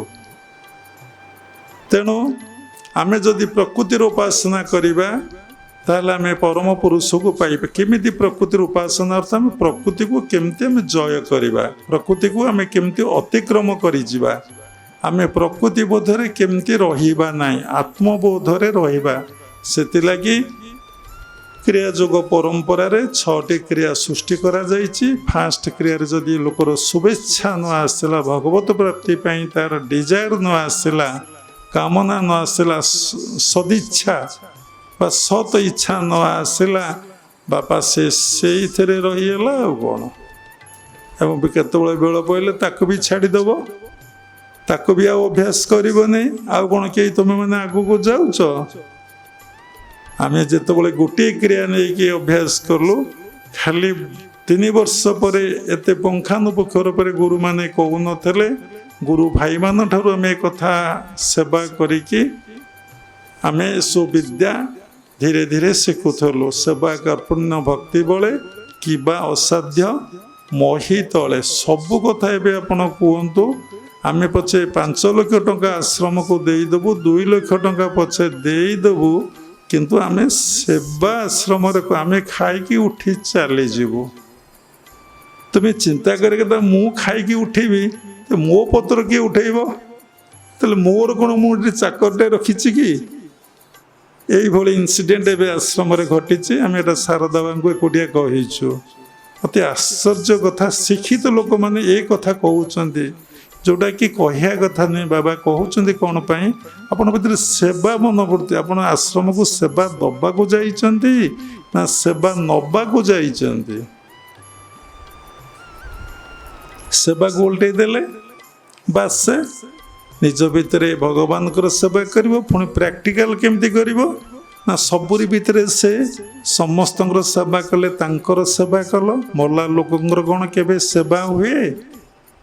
ମୋତେ ବହୁତ ଥର ଅନ୍ତେବାସୀ ଆଶ୍ରମରେ କହିଛନ୍ତି, ବାବା ଆପଣ ଟିକେ ତାଙ୍କୁ ସେମାନଙ୍କୁ ସେବା ଉପରେ କହୁନାହାନ୍ତି। ତାହେଲେ ତୁମ ପତ୍ରଟା କିଏ ଉଠେଇବ? ତୁମ ପତ୍ରଟା କିଏ ଉଠେଇବ? ଆମେ ଏ ବର୍ଷ ରଥଯାତ୍ରାକୁ ଯାଇଥିଲୁ। ବହୁତ ସେବା ଦଳ ଆସିଥାନ୍ତି। ଆମେ ଦେଖିଲୁ ଅନେକ ସେବା ଦଳକୁ ଆମେ ଅବଜର୍ଭ କରୁଥାଉ, ଲକ୍ଷ୍ୟ କରୁଥାଉ, ସେମାନେ କୌଣସି ଜାଗାରେ ଗୋଟେ ଟୁକୁଡ଼ା କାଗଜ ପଡ଼ିଲେ, ବୋତଲଟେ ପଡ଼ିଲେ, କ'ଣଟେ ଅଳିଆଟେ ପଡ଼ିଲେ ତାକୁ ସବୁ ବସ୍ତା ଧରିଛନ୍ତି, ଗୋଟେକି ସବୁ ରଖିକି ତାକୁ ନେଇ ଚାଲି ଯାଉଛନ୍ତି। ତୁମେ ଆଶ୍ରମ ପରିବେଶ ଭିତରେ ସେବା ଦେବାକୁ ରାଜି ହେଉନ? କି ଆଶ୍ଚର୍ଯ୍ୟ କଥା! ତୁମେ କ୍ରିୟା ଯୋଗକୁ କ'ଣ ବୁଝିଛ, ଜାଣିଛ? ତା ଅର୍ଥ ଏଠୁ ଜଣାପଡ଼ୁଛି ତୁମେ ନିଜ ଭିତରେ ପ୍ରାଣର ସେବା କେତେବେଳେ କରିନ। ଗୁରୁଦେବ କହୁଥିଲେ ଦିନକୁ ମିନିମମ୍ 2000 ଥର କ୍ରିୟା କର, 2000 ଥର କ୍ରିୟା କର। ମୂଳାଧାରରୁ ସହସ୍ରା ଆଉ ସହସ୍ରାରୁ ମୂଳାଧାର। କାହିଁକି ନା ତୁମେ ଯେତେ କ୍ରିୟା କରିବ ତୁମ ପ୍ରାଣଶକ୍ତିର ଉତ୍ଥାନ ସେତେ ଉପରକୁ ହେବ। ପ୍ରାଣଶକ୍ତିର ଉତ୍ଥାନ ତୁମର ଯେତେ ଉପରକୁ ହେବ ତୁମ ଭିତରେ କ'ଣ ହେବ ନା ହାଇ କନସିୟସନେସ୍, ହାୟର ମାଇଣ୍ଡ ତୁମର ହେବ। ତୁମର ଲୋର କନସିୟସନେସ୍, ଲୋର ମାଇଣ୍ଡ ହେବନି। ତଳ ଚକ୍ରର ବୃତ୍ତି ଗୁଡ଼ିକ ତୁମ ଭିତରେ ରହିବନି। ଯାହା ପ୍ରାଣ ଆଜ୍ଞା ଚକ୍ରରେ ସ୍ଥିର ହୁଏ ସେ ତ ଲୟ ହେବନି। ମନ ଯଦି ସ୍ଥିର ରହିଲା ଶ୍ୱାସ ରହିବ, ଶ୍ୱାସ ରହିଲେ ମନ ରହିବ। ତୁମେ ସ୍ଥିର ହୋଇଯିବ, ଶାନ୍ତ ହୋଇଯିବ, ବିନୟ ହୋଇଯିବ, ନମ୍ର ହୋଇଯିବ, ମିଷ୍ଟଭାଷୀ ହୋଇଯିବ। ତୁମେ ଯଦି କ୍ରିୟାଭ୍ୟାସ କରୁଛ ତୁମ ଭିତରେ ଯେ ସ୍ଥିରତା ଆସିନାହିଁ, ନମ୍ରତା ଆସିନାହିଁ, ବିନୟ ଭାବ ଆସିନାହିଁ, ମିଷ୍ଟଭାଷୀ ହେଇନ, ସେବା ମନୋବୃତ୍ତି ହେଇନାହିଁ, ତୁମେ ଜାଣ ତୁମ ଭିତରେ ତୁମେ କ୍ରିୟା ଅଭ୍ୟାସର ଠିକ୍ ଭାବରେ କରିନ। ଠିକ୍ ଭାବରେ ତୁମେ କ୍ରିୟା ଅଭ୍ୟାସ କରିନ। ଯେତେବେଳେ ଲାହିଡ଼ି ବାବା ଦେଖିଲେ ଜଣେ ସାଧୁ ଗଛ ମୂଳରେ ବସି ଗଞ୍ଜେଇ ଟାଣୁଛନ୍ତି, ମନେ ମନେ ଭାବିଲେ ସାଧୁ କ'ଣ ଗଞ୍ଜେଇ ଟାଣୁଛନ୍ତି? ସେଇଠି ଦେଖିଲେ ସାଥି ସାଥି ବାବାଜୀ ମହାରାଜ ସବୁ ଜାଗାରେ ସବୁ ସ୍ଥାନରେ ଉପସ୍ଥିତ ଅଛନ୍ତି। ଚିନ୍ମୟ ସମାଧି ହେଲେ ସାଧକ ବାୟୁମଣ୍ଡଳର ପ୍ରତ୍ୟେକ ସ୍ତରରେ ଉପସ୍ଥିତ ରହେ। ଯେ 100 ଦିନ ସ୍ୱତଃ କୁମ୍ଭକ ଯାହାର ହେଇଯିବ ସେ କଳ୍ପଯୋଗୀ ହେଇଯିବ। 100 ଦିନ ସ୍ୱତଃ କୁମ୍ଭକ। କେତେବେଳେ ସ୍ୱତଃ କୁମ୍ଭକ ହେବ ନା କ୍ରିୟା ଅଭ୍ୟାସ ଦିନକୁ 2000 ଥର ଯମ ନିୟମର ସହିତ ପାଳନ କରୁଥିବ। ଯମ ନିୟମର ସହିତ ପାଳନ କରୁଥିବ, ତାହେଲେ ପ୍ରାଣଶକ୍ତିର ଉତ୍ଥାନ କ'ଣ ହେବ ନା ଧୀରେ ଧୀରେ ସୁଷୁମ୍ନା ବାହିନୀ ହେବ। ଯେତେବେଳେ ପ୍ରାଣଶକ୍ତି ସୁଷୁମ୍ନା ବାହିନୀ ଆପଣଙ୍କ ଭିତରେ ହେବ, କ'ଣ ହେବ ନା ଆପଣ ଭିତରେ ସାତ୍ତ୍ୱିକ ଭାବ ଧୀରେ ଧୀରେ ଫୁଟି ଉଠିବ। ଆପଣ ଭିତରେ ରାଜସିକ ଭାବ, ତାମସିକ ଭାବ ପଳେଇବ। ନିଦ୍ରା, ଆଳସ, ଭୟ, କ୍ରୋଧ, ହିଂସା, କପଟ, ମିଥ୍ୟାଚାର, ଦୁରାଚାର ଭାବ ସବୁ, ପରର ନିନ୍ଦା, ପର ଚର୍ଚ୍ଚା, ପର ଆଲୋଚନା ତୁମ ଭିତରେ ଧୀରେ ଧୀରେ ପଳେଇବ। ରାଜସିକ ଭାବ, କୋଠା କରିବି, ବାଡ଼ି କରିବି, ପାଠ ପଢ଼ିବି, ଚାକିରି କରିବି, ବିଦେଶ ଯିବି, ପିଲାଛୁଆଙ୍କୁ କେମିତି ପାଠ ପଢ଼େଇବି, ବଡ଼ ମଣିଷ କରିବି, ସେମାନେ ମୋ ଛୁଆ ମୋତେ କ'ଣ କହିବେ, ଏଭଳି ଗୋଟେ ଗୋଲ୍ଡ ମେଡ଼ାଲ ଦେବେ, ମୁଁ ତାକୁ ଧରି ଯେମିତି ତୁକାରାମ ରଥରେ ବସି ସ୍ୱର୍ଗକୁ ଯାଇଥିଲେ, ମୋ ପୁଅ ଝିଅ ମୋତେ ସେମିତି ସ୍ୱର୍ଗକୁ ବଟେଇ ଦେବେ। ମାନେ ପାଗଳ ତ ପାଗଳ, ଯାହା ମତେ ଲୋକ ତ ହଜାର ହଜାର ଲକ୍ଷ ଲକ୍ଷ ଶୁଣୁଛନ୍ତି ଆମ କଥା, କହିବେ ମାନେ ବଦ୍ଧ ପାଗଳ ବର୍ତ୍ତମାନ ସମାଜର ଲୋକମାନେ, ସୋସାଇଟିର ପ୍ରତ୍ୟେକ ପ୍ରାଣୀ। ତା ବୋଲି ବାବା କ'ଣ କହିଲେ ଡ୍ୟୁଟି କର ନାହିଁ, ପିଲାଙ୍କର ଯତ୍ନ ନିଅ ନାହିଁ, କିନ୍ତୁ ଏ ଥଟ୍ସ ରଖ ନାହିଁ। ପିଲାଙ୍କୁ ପାଳ ସାତ୍ତ୍ୱିକ ଭାବରେ, ଆତ୍ମବୋଧରେ, ସେମାନଙ୍କୁ ଭଲ ମଣିଷ ହେବା ପାଇଁ ଶିକ୍ଷା ଦିଅ ଏବଂ ସେବା ମନୋବୃତ୍ତି ସେମାନଙ୍କ ଭିତରେ ରହୁ। ସେଇଟାକୁ ସେଇ ଭାବଟା ତାଙ୍କ ଭିତରେ ଜାଗ୍ରତ କରାଅ। ତାଙ୍କୁ ରାଜସିକ ତାମସିକ ବୃତ୍ତି କେବେ ଭାବ ତାଙ୍କୁ ଦିଅ ନାହିଁ। ତେଣୁ ଆମେ ଯଦି ଭଲ ଭାବରେ କ୍ରିୟା ଅଭ୍ୟାସ କରିବା, ଆମର ପ୍ରାଣ ଯଦି ଆଜ୍ଞା ଆଉ ଯାହାରେ ଆଜ୍ଞାରେ ସ୍ଥିର ହେଇଯିବ, ସିଏ ଯଦି ସହସ୍ରାକୁ ପ୍ରାଣଶକ୍ତିର ଉତ୍ଥାନ କରିଦେଇପାରିବ, ଯଦି ସବୁବେଳେ ସେଇ ସହସ୍ରାରେ ତାର ଶ୍ୱାସର ଚାଳନା ସେ କରିପାରିବେ, ଶ୍ୱାସ ମନ ଯଦି ସ୍ଥିର ହେଇଯିବ, ତା ଭିତରେ ଆତ୍ମବୋଧ ଅବସ୍ଥା ଆସିବ, ଦେହବୋଧ ଅବସ୍ଥା ପଳେଇବ। ଯେପର୍ଯ୍ୟନ୍ତ ଆପଣ ଆଜ୍ଞା ଚକ୍ରକୁ ଅତିକ୍ରମ କରିନାହାନ୍ତି, ସତ ଚେଷ୍ଟା ସବୁବେଳେ ନିଜକୁ ଆତ୍ମା ଆତ୍ମା ବୋଲି ଭାବିଲେ, ଚିନ୍ତନ କଲେ, ବିଚାର କଲେ, ଆପଣଙ୍କର ଭାବ ଆସିବ ପଳେଇବ, ଆସିବ ପଳେଇବ, ଆସିବ ପଳେଇବ। ଶୁଆ ପକ୍ଷୀ ଭଳି ରାମ ରାମ ରାମ ରାମ ରାମ ରାମ ରାମ ଜପ ଚାଲିଛି। ଯେମିତି ବିଲେଇ ଦେଖିବ ରାମ ପଳେଇବ, କାଁ କାଁ କ୍ୱାଁ କ୍ୱାଁ ହେଇ ରଡ଼ି କରିବ। ଯେମିତି ଦୁଃଖ ପଡ଼ିବ, ଯନ୍ତ୍ରଣା ପଡ଼ିବ, କଷ୍ଟ ପଡ଼ିବ, ବାଧାବିଘ୍ନ ପ୍ରତିବନ୍ଧକ ପଡ଼ିବ, କିଏ ଗାଳି ଦେବ, ଆଉ କ'ଣ ଆତ୍ମବୋଧ ଅବସ୍ଥା?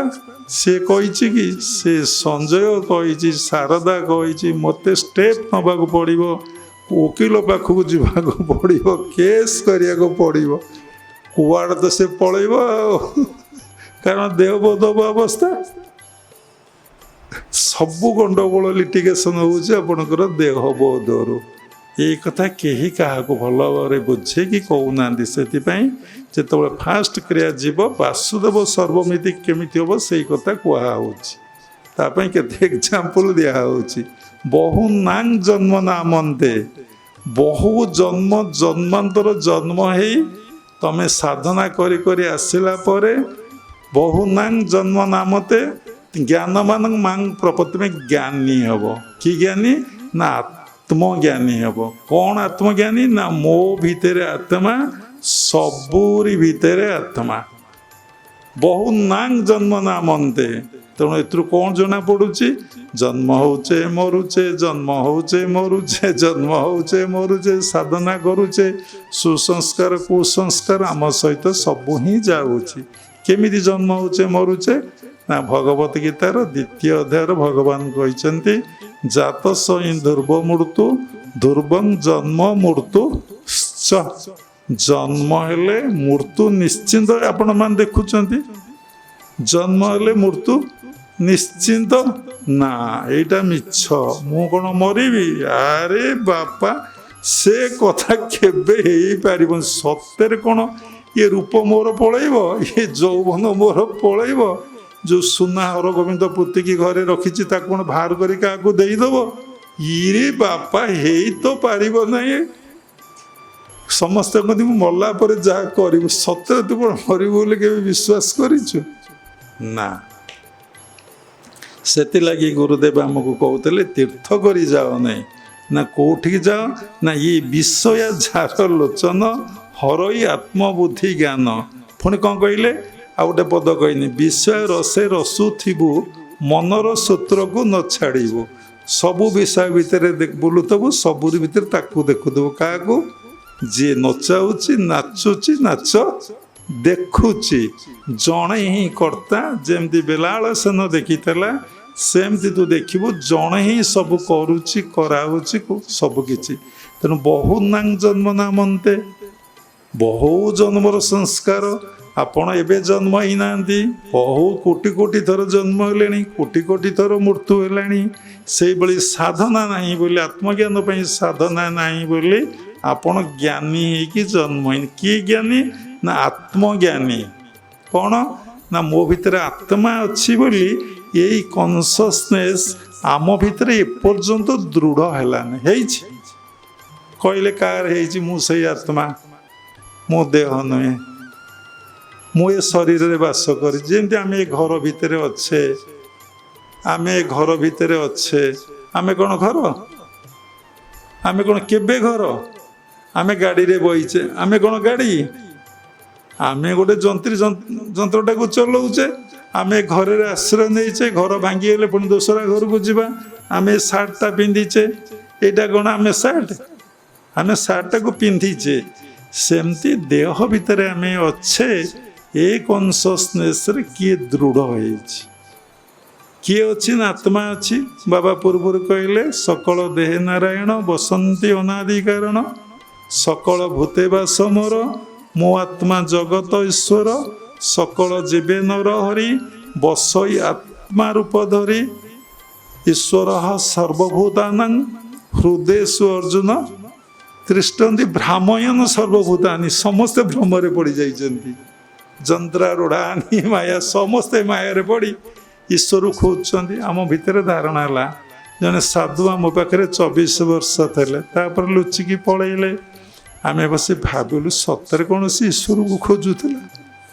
ଆରେ ମୋ ପିଲାଦିନରୁ ଆମେ ଜାଣିନୁ, ଆମେ କେତେ ଜନ୍ମ ଧରି ସାଧନା କରି କରି ଆସୁଛୁ ମୋତେ ଜଣା ନାହିଁ, କିନ୍ତୁ ପିଲାଦିନରୁ ମୁଁ କେବେ ଭଗବାନଙ୍କୁ ଖୋଜି ନାହିଁ।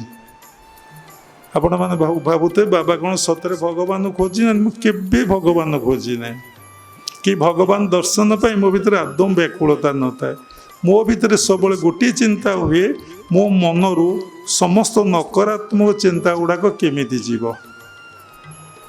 ମୋ ଭିତରେ ଯେଉଁ ନେଗେଟିଭ୍ସ ଅଛି, କାମ କ୍ରୋଧ ଲୋଭ ମୋହ ମଦ ମାଶ୍ଚର୍ଯ୍ୟ କେମିତି ଯିବ। ମୋ ଭିତରଟା କେମିତି, ମୋ ମନଟା କେମିତି ଏମ୍ପ୍ଟି ହେଇଯିବ, ଭ୍ୟାକ୍ୟୁମ୍ ହେଇଯିବ। ଖାଲି ଆନନ୍ଦ ଆଉ ଭ୍ୟାକ୍ୟୁମ୍। ଆନନ୍ଦ ବି ଗୋଟେ ବୃତ୍ତି, ଶାନ୍ତି ବି ଗୋଟେ ବୃତ୍ତି, ସୁଖ ବି ଗୋଟେ ବୃତ୍ତି। କୌଣସି ବୃତ୍ତି ରହିବ ନାହିଁ। ଯୋଗ ଚିତ୍ତ ବୃତ୍ତି ନିରୋଧ। ଚିତ୍ତ ବୃତ୍ତି ନିରୋଧ ହେଲେ କ'ଣ ହେବ ନା ତଦା ଦ୍ରଷ୍ଟୁ ସ୍ୱରୂପେ ଅବସ୍ଥାପନମ୍। ବ୍ୟକ୍ତି ନିଜକୁ ଚିହ୍ନିବ, ଜାଣିବ। କ'ଣ ଜାଣିବ ନା ମୁଁ ସେଇ ଆତ୍ମା। ତା ପୂର୍ବରୁ ଯେପର୍ଯ୍ୟନ୍ତ ତା ଭିତରେ ଗୋଟିଏ ବୃତ୍ତି ରହିଗଲା, ସେ ନିଜକୁ ରିଏଲାଇଜ୍ କରିପାରିବନି ସେ ଆତ୍ମା ବୋଲି। ଆମେ କେବେ ଚିନ୍ତା କରିନୁ। ଆମେ ସେ କଥା କହିଲେ ଆପଣମାନେ ବିଶ୍ୱାସ ଯିବେ ନାହିଁ। ଆମେ ସବୁବେଳେ ଭାବୁ ସେଲ୍ଫ ରିଏଲାଇଜେସନ୍ ଅର୍ଥ ନିଜେ ଭଗବାନ ହେଇଯିବା, ନିଜେ ଭଗବାନ ଅନୁଭବ କରିବା। ସେଲ୍ଫ ରିଏଲାଇଜେସନ୍ ଅର୍ଥ ହେଉଛି ନିଜେ ଭଗବାନ ଅନୁଭବ କରିବା। I am not body, I am soul. This is a କ'ଣ ସେଲ୍ଫ ରିଏଲାଇଜ୍। କେତେବେଳେ ଫିଲିଙ୍ଗସ୍ ହେବ ନା ଯେତେବେଳେ ମନ ଶୁଦ୍ଧି ପବିତ୍ର ନିର୍ମଳ ହେଇଯିବ। ତାକୁ ଭଲ ଭାଷାରେ କହିଲେ ମନରେ କୌଣସି ବୃତ୍ତି ଆଉ ନାହିଁ, କେବଳ ଈଶ୍ୱରୀୟ ବୃତ୍ତି ବି ନାହିଁ। କେବଳ ତୁମେ କର୍ତ୍ତା, ସବୁ କରୁଛ କରାଉଛ, କ୍ରିୟା ପ୍ରତିକ୍ରିୟା ତୁମ ଭିତରେ କିଛି ନାହିଁ। ଜଣେ ହିଁ କର୍ତ୍ତା ଦେହ ଭିତରେ ଅଛି, ସେ ସବୁରି ଭିତରେ ଅଛି। ସେ ସବୁ କରୁଛି କରାଉଛି କରୁଛି, ନଚାଉଛି ନାଚୁଛି ନାଚ ଦେଖୁଛି। ଏଇ ଜନ୍ମରେ ଏତିକ ହଉ, ତାପରେ ପରମାତ୍ମାଙ୍କ ସହିତ ମିଳନ ହେବ। ଏଥିପାଇଁ ଫାଷ୍ଟ କ୍ରିୟାକୁ ଯେ କମ୍ପ୍ଲିଟ୍ କରିଦେବ, ତା ଭିତରେ ଗୁରୁଟାକୁ ଡାକିକି ସେକେଣ୍ଡ କ୍ରିୟାଟି ଦେବେ। ଯେତେବେଳେ ସେକେଣ୍ଡ କ୍ରିୟାକୁ ସେ ଭଲ ଭାବରେ ପ୍ରାକ୍ଟିସ୍ କରି ତାର ସମସ୍ତ ବୃତ୍ତି ଧୀରେ ଧୀରେ ନିରୋଧ ହେଇ ତାର ମନ ଆଉ ଶ୍ୱାସ ଆଜ୍ଞା ଚକ୍ରରେ ସ୍ଥିତ ହେବ, ସେତେବେଳେ ଗୁରୁ ତାକୁ ଥାର୍ଡ଼ କ୍ରିୟାଟି ଦେବେ। କେମିତି ସେ ଆଜ୍ଞାରୁ ସହସ୍ରରୁ ଆଜ୍ଞା ଭିତରେ ସାଧନା କରିବ। ତାକୁ କହନ୍ତି ଷଡ଼ଚକ୍ର ଭେଦ। ଯେତେବେଳେ ଷଡ଼ଚକ୍ର ଭେଦ ହେବ, ଷଡ଼ଚକ୍ର ପର୍ଯ୍ୟନ୍ତ ଆମର ଶରୀର, ଯେପର୍ଯ୍ୟନ୍ତ ଆମ ଭିତରେ ଶରୀର ଅଛି, ଆମ ଭିତରେ ବାସୁଦେବ ସର୍ବମିତି ହେଇପାରିବ ନାହିଁ। କାହାରି ତ ହଉନାହିଁ। ଆଉ ଯାହାକୁ ଦେଖୁନ, ଆମେ ଆଶ୍ରମକୁ ଯାଇଛୁ, ଆମ ଚଟିଟା କାହିଁ ଅସନା ହେଇଛି। ଆରେ 100 ଖଣ୍ଡ ଚଟି ତମେ କିଣିନେଲ ନାହିଁ? ମାନେ କିଭଳି ତୁମେ ମାନେ ସାଧନା କରୁଛ, ପୁଣି ସିନିୟର କ୍ରିୟାବାନ। 50 ଖଣ୍ଡ ଚଟି କିଣିନେଲ ନାହିଁ? ତମର କ'ଣ ପଇସା ନାହିଁ? ସବୁଥିପାଇଁ ପଇସା ଅଛି। ଭଲ ସୁନ୍ଦର ଆସନ କିଣିନେଲ ନାହିଁ, ବସି ଖାଇବେ। ଆହା, ପଇସାଟା ଝିଅ ପୁଅ ଟଙ୍କା ପଇସା, ଏ କୋଠା ବାଡ଼ି ସୁନାରେ କି ପ୍ରକାର କଦର୍ଯ୍ୟ ଥଟ୍ସ। ତ ମିଳିବ କ'ଣ ସେଥିରୁ? ଭୀମ ବୈଶାଖୀ ଲାଗି ଆଜି କହିଥିଲି ବୋଲି, ଜାତିସଂଘ ଦ୍ୱାରା ପ୍ରାଣୀଙ୍କ ଆରତ ଦୁଃଖ ପ୍ରମିତ ଦେଖୁ ଦେଖୁ କେବା ସହୁ, ମୋ ଜୀବନ ପଛେ ନର୍କେ ପଡ଼ିଥାଉ, ଜଗତ ଉଦ୍ଧାର ହେଉ। କୋଉ ଏ କଥା କିଏ ଏବେ ବି କହୁଛି? ମୁଁ ପଛେ ମରିଯାଇ ମୋର ସମସ୍ତ ସମ୍ପତ୍ତି, ସମସ୍ତ ଟଙ୍କା, ସମସ୍ତ ରକ୍ତବିନ୍ଦୁ ମୋର ସବୁ ମାନବ ସେବାରେ ଲାଗିଯାଉ। ଭଗବାନଙ୍କ ଗୋଟିଏ ତ ସେବା।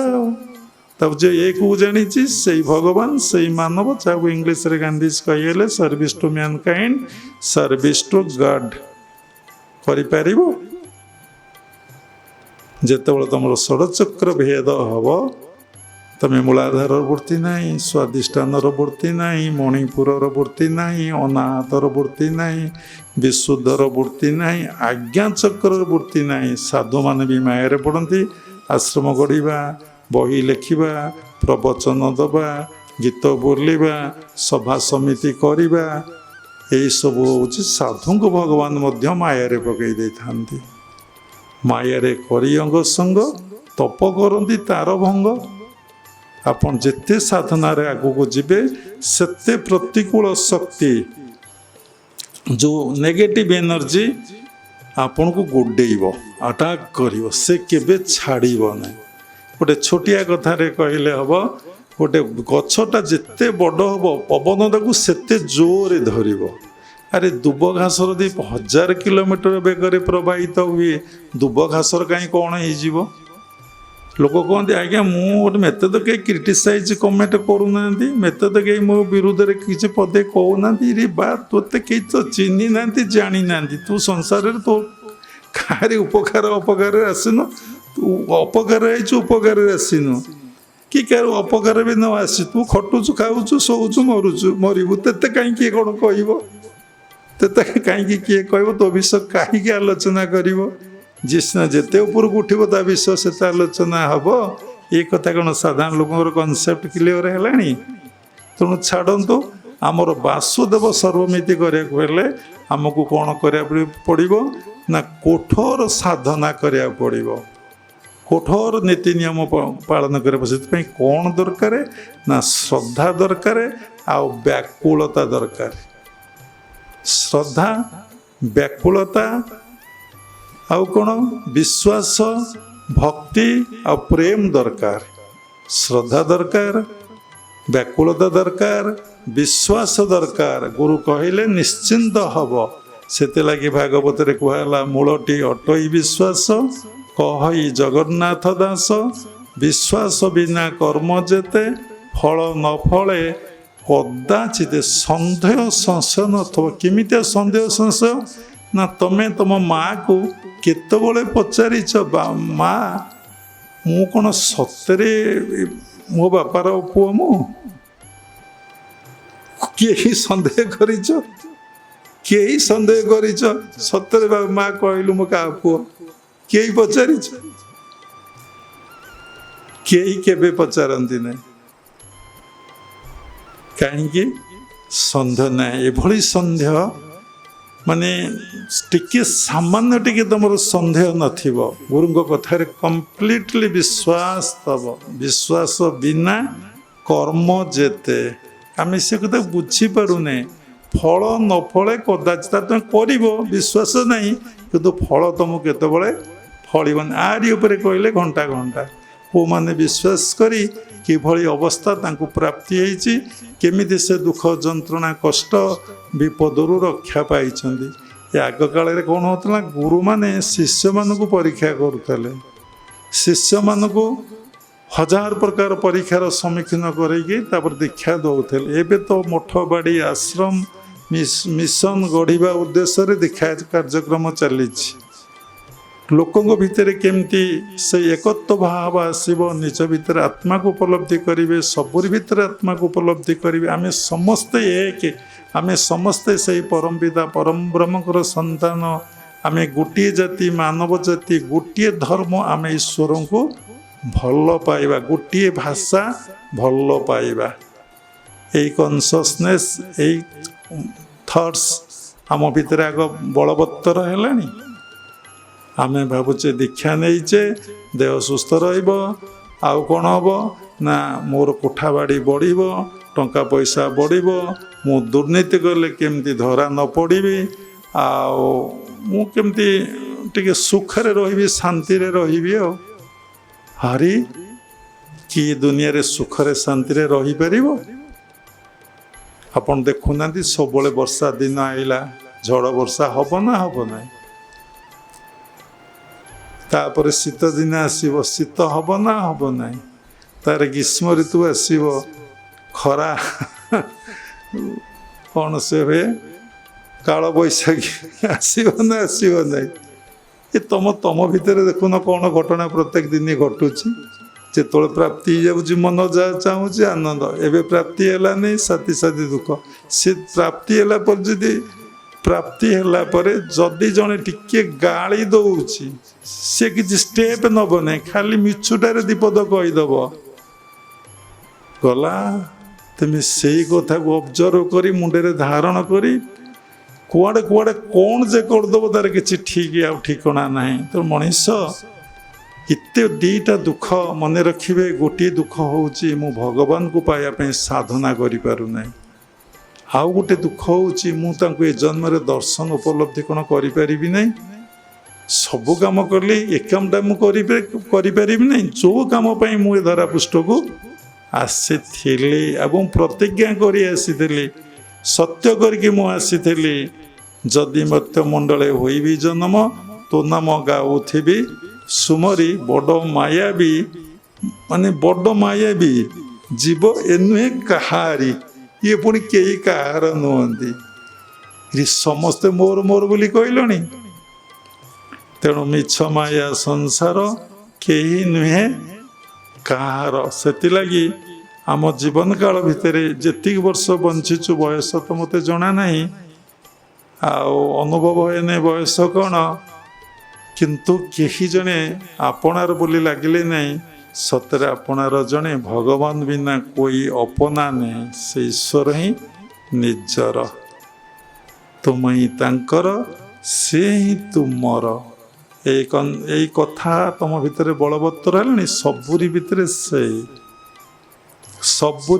ସେଇ ଖାଲି ଏତିକି ଚିନ୍ତନ କର, ବିଚାର କର, କିନ୍ତୁ ଏ ଅବସ୍ଥା ଆସିବ ବଳିବ।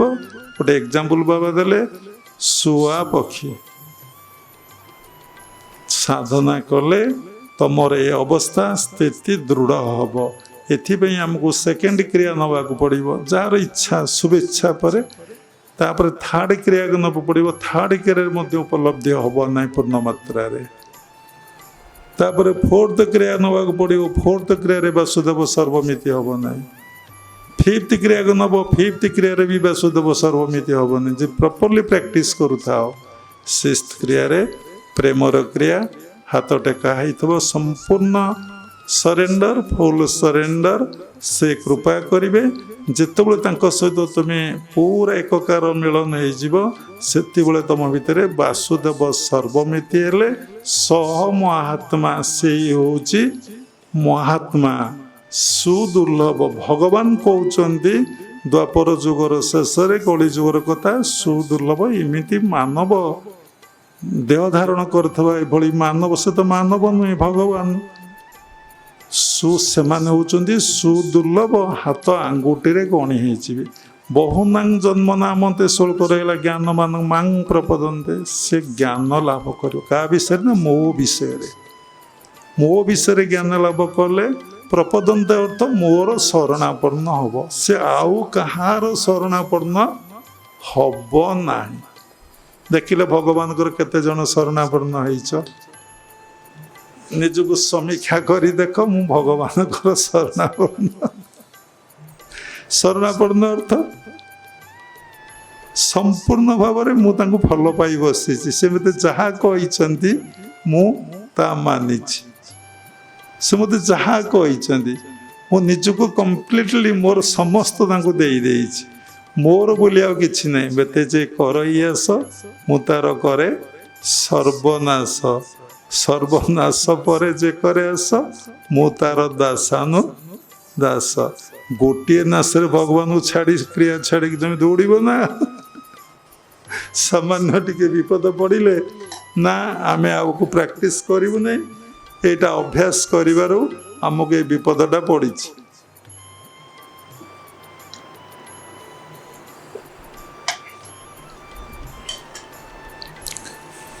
ଯେଉଁମାନେ ଜ୍ଞାନୀ ଆତ୍ମଜ୍ଞାନୀ, ସେମାନେ ଦୁନିଆରେ କାହାରି ଦୋଷ ଦିଅନ୍ତି ନାହିଁ, କାହାକୁ ଦୋଷ ଦିଅନ୍ତି ନାହିଁ।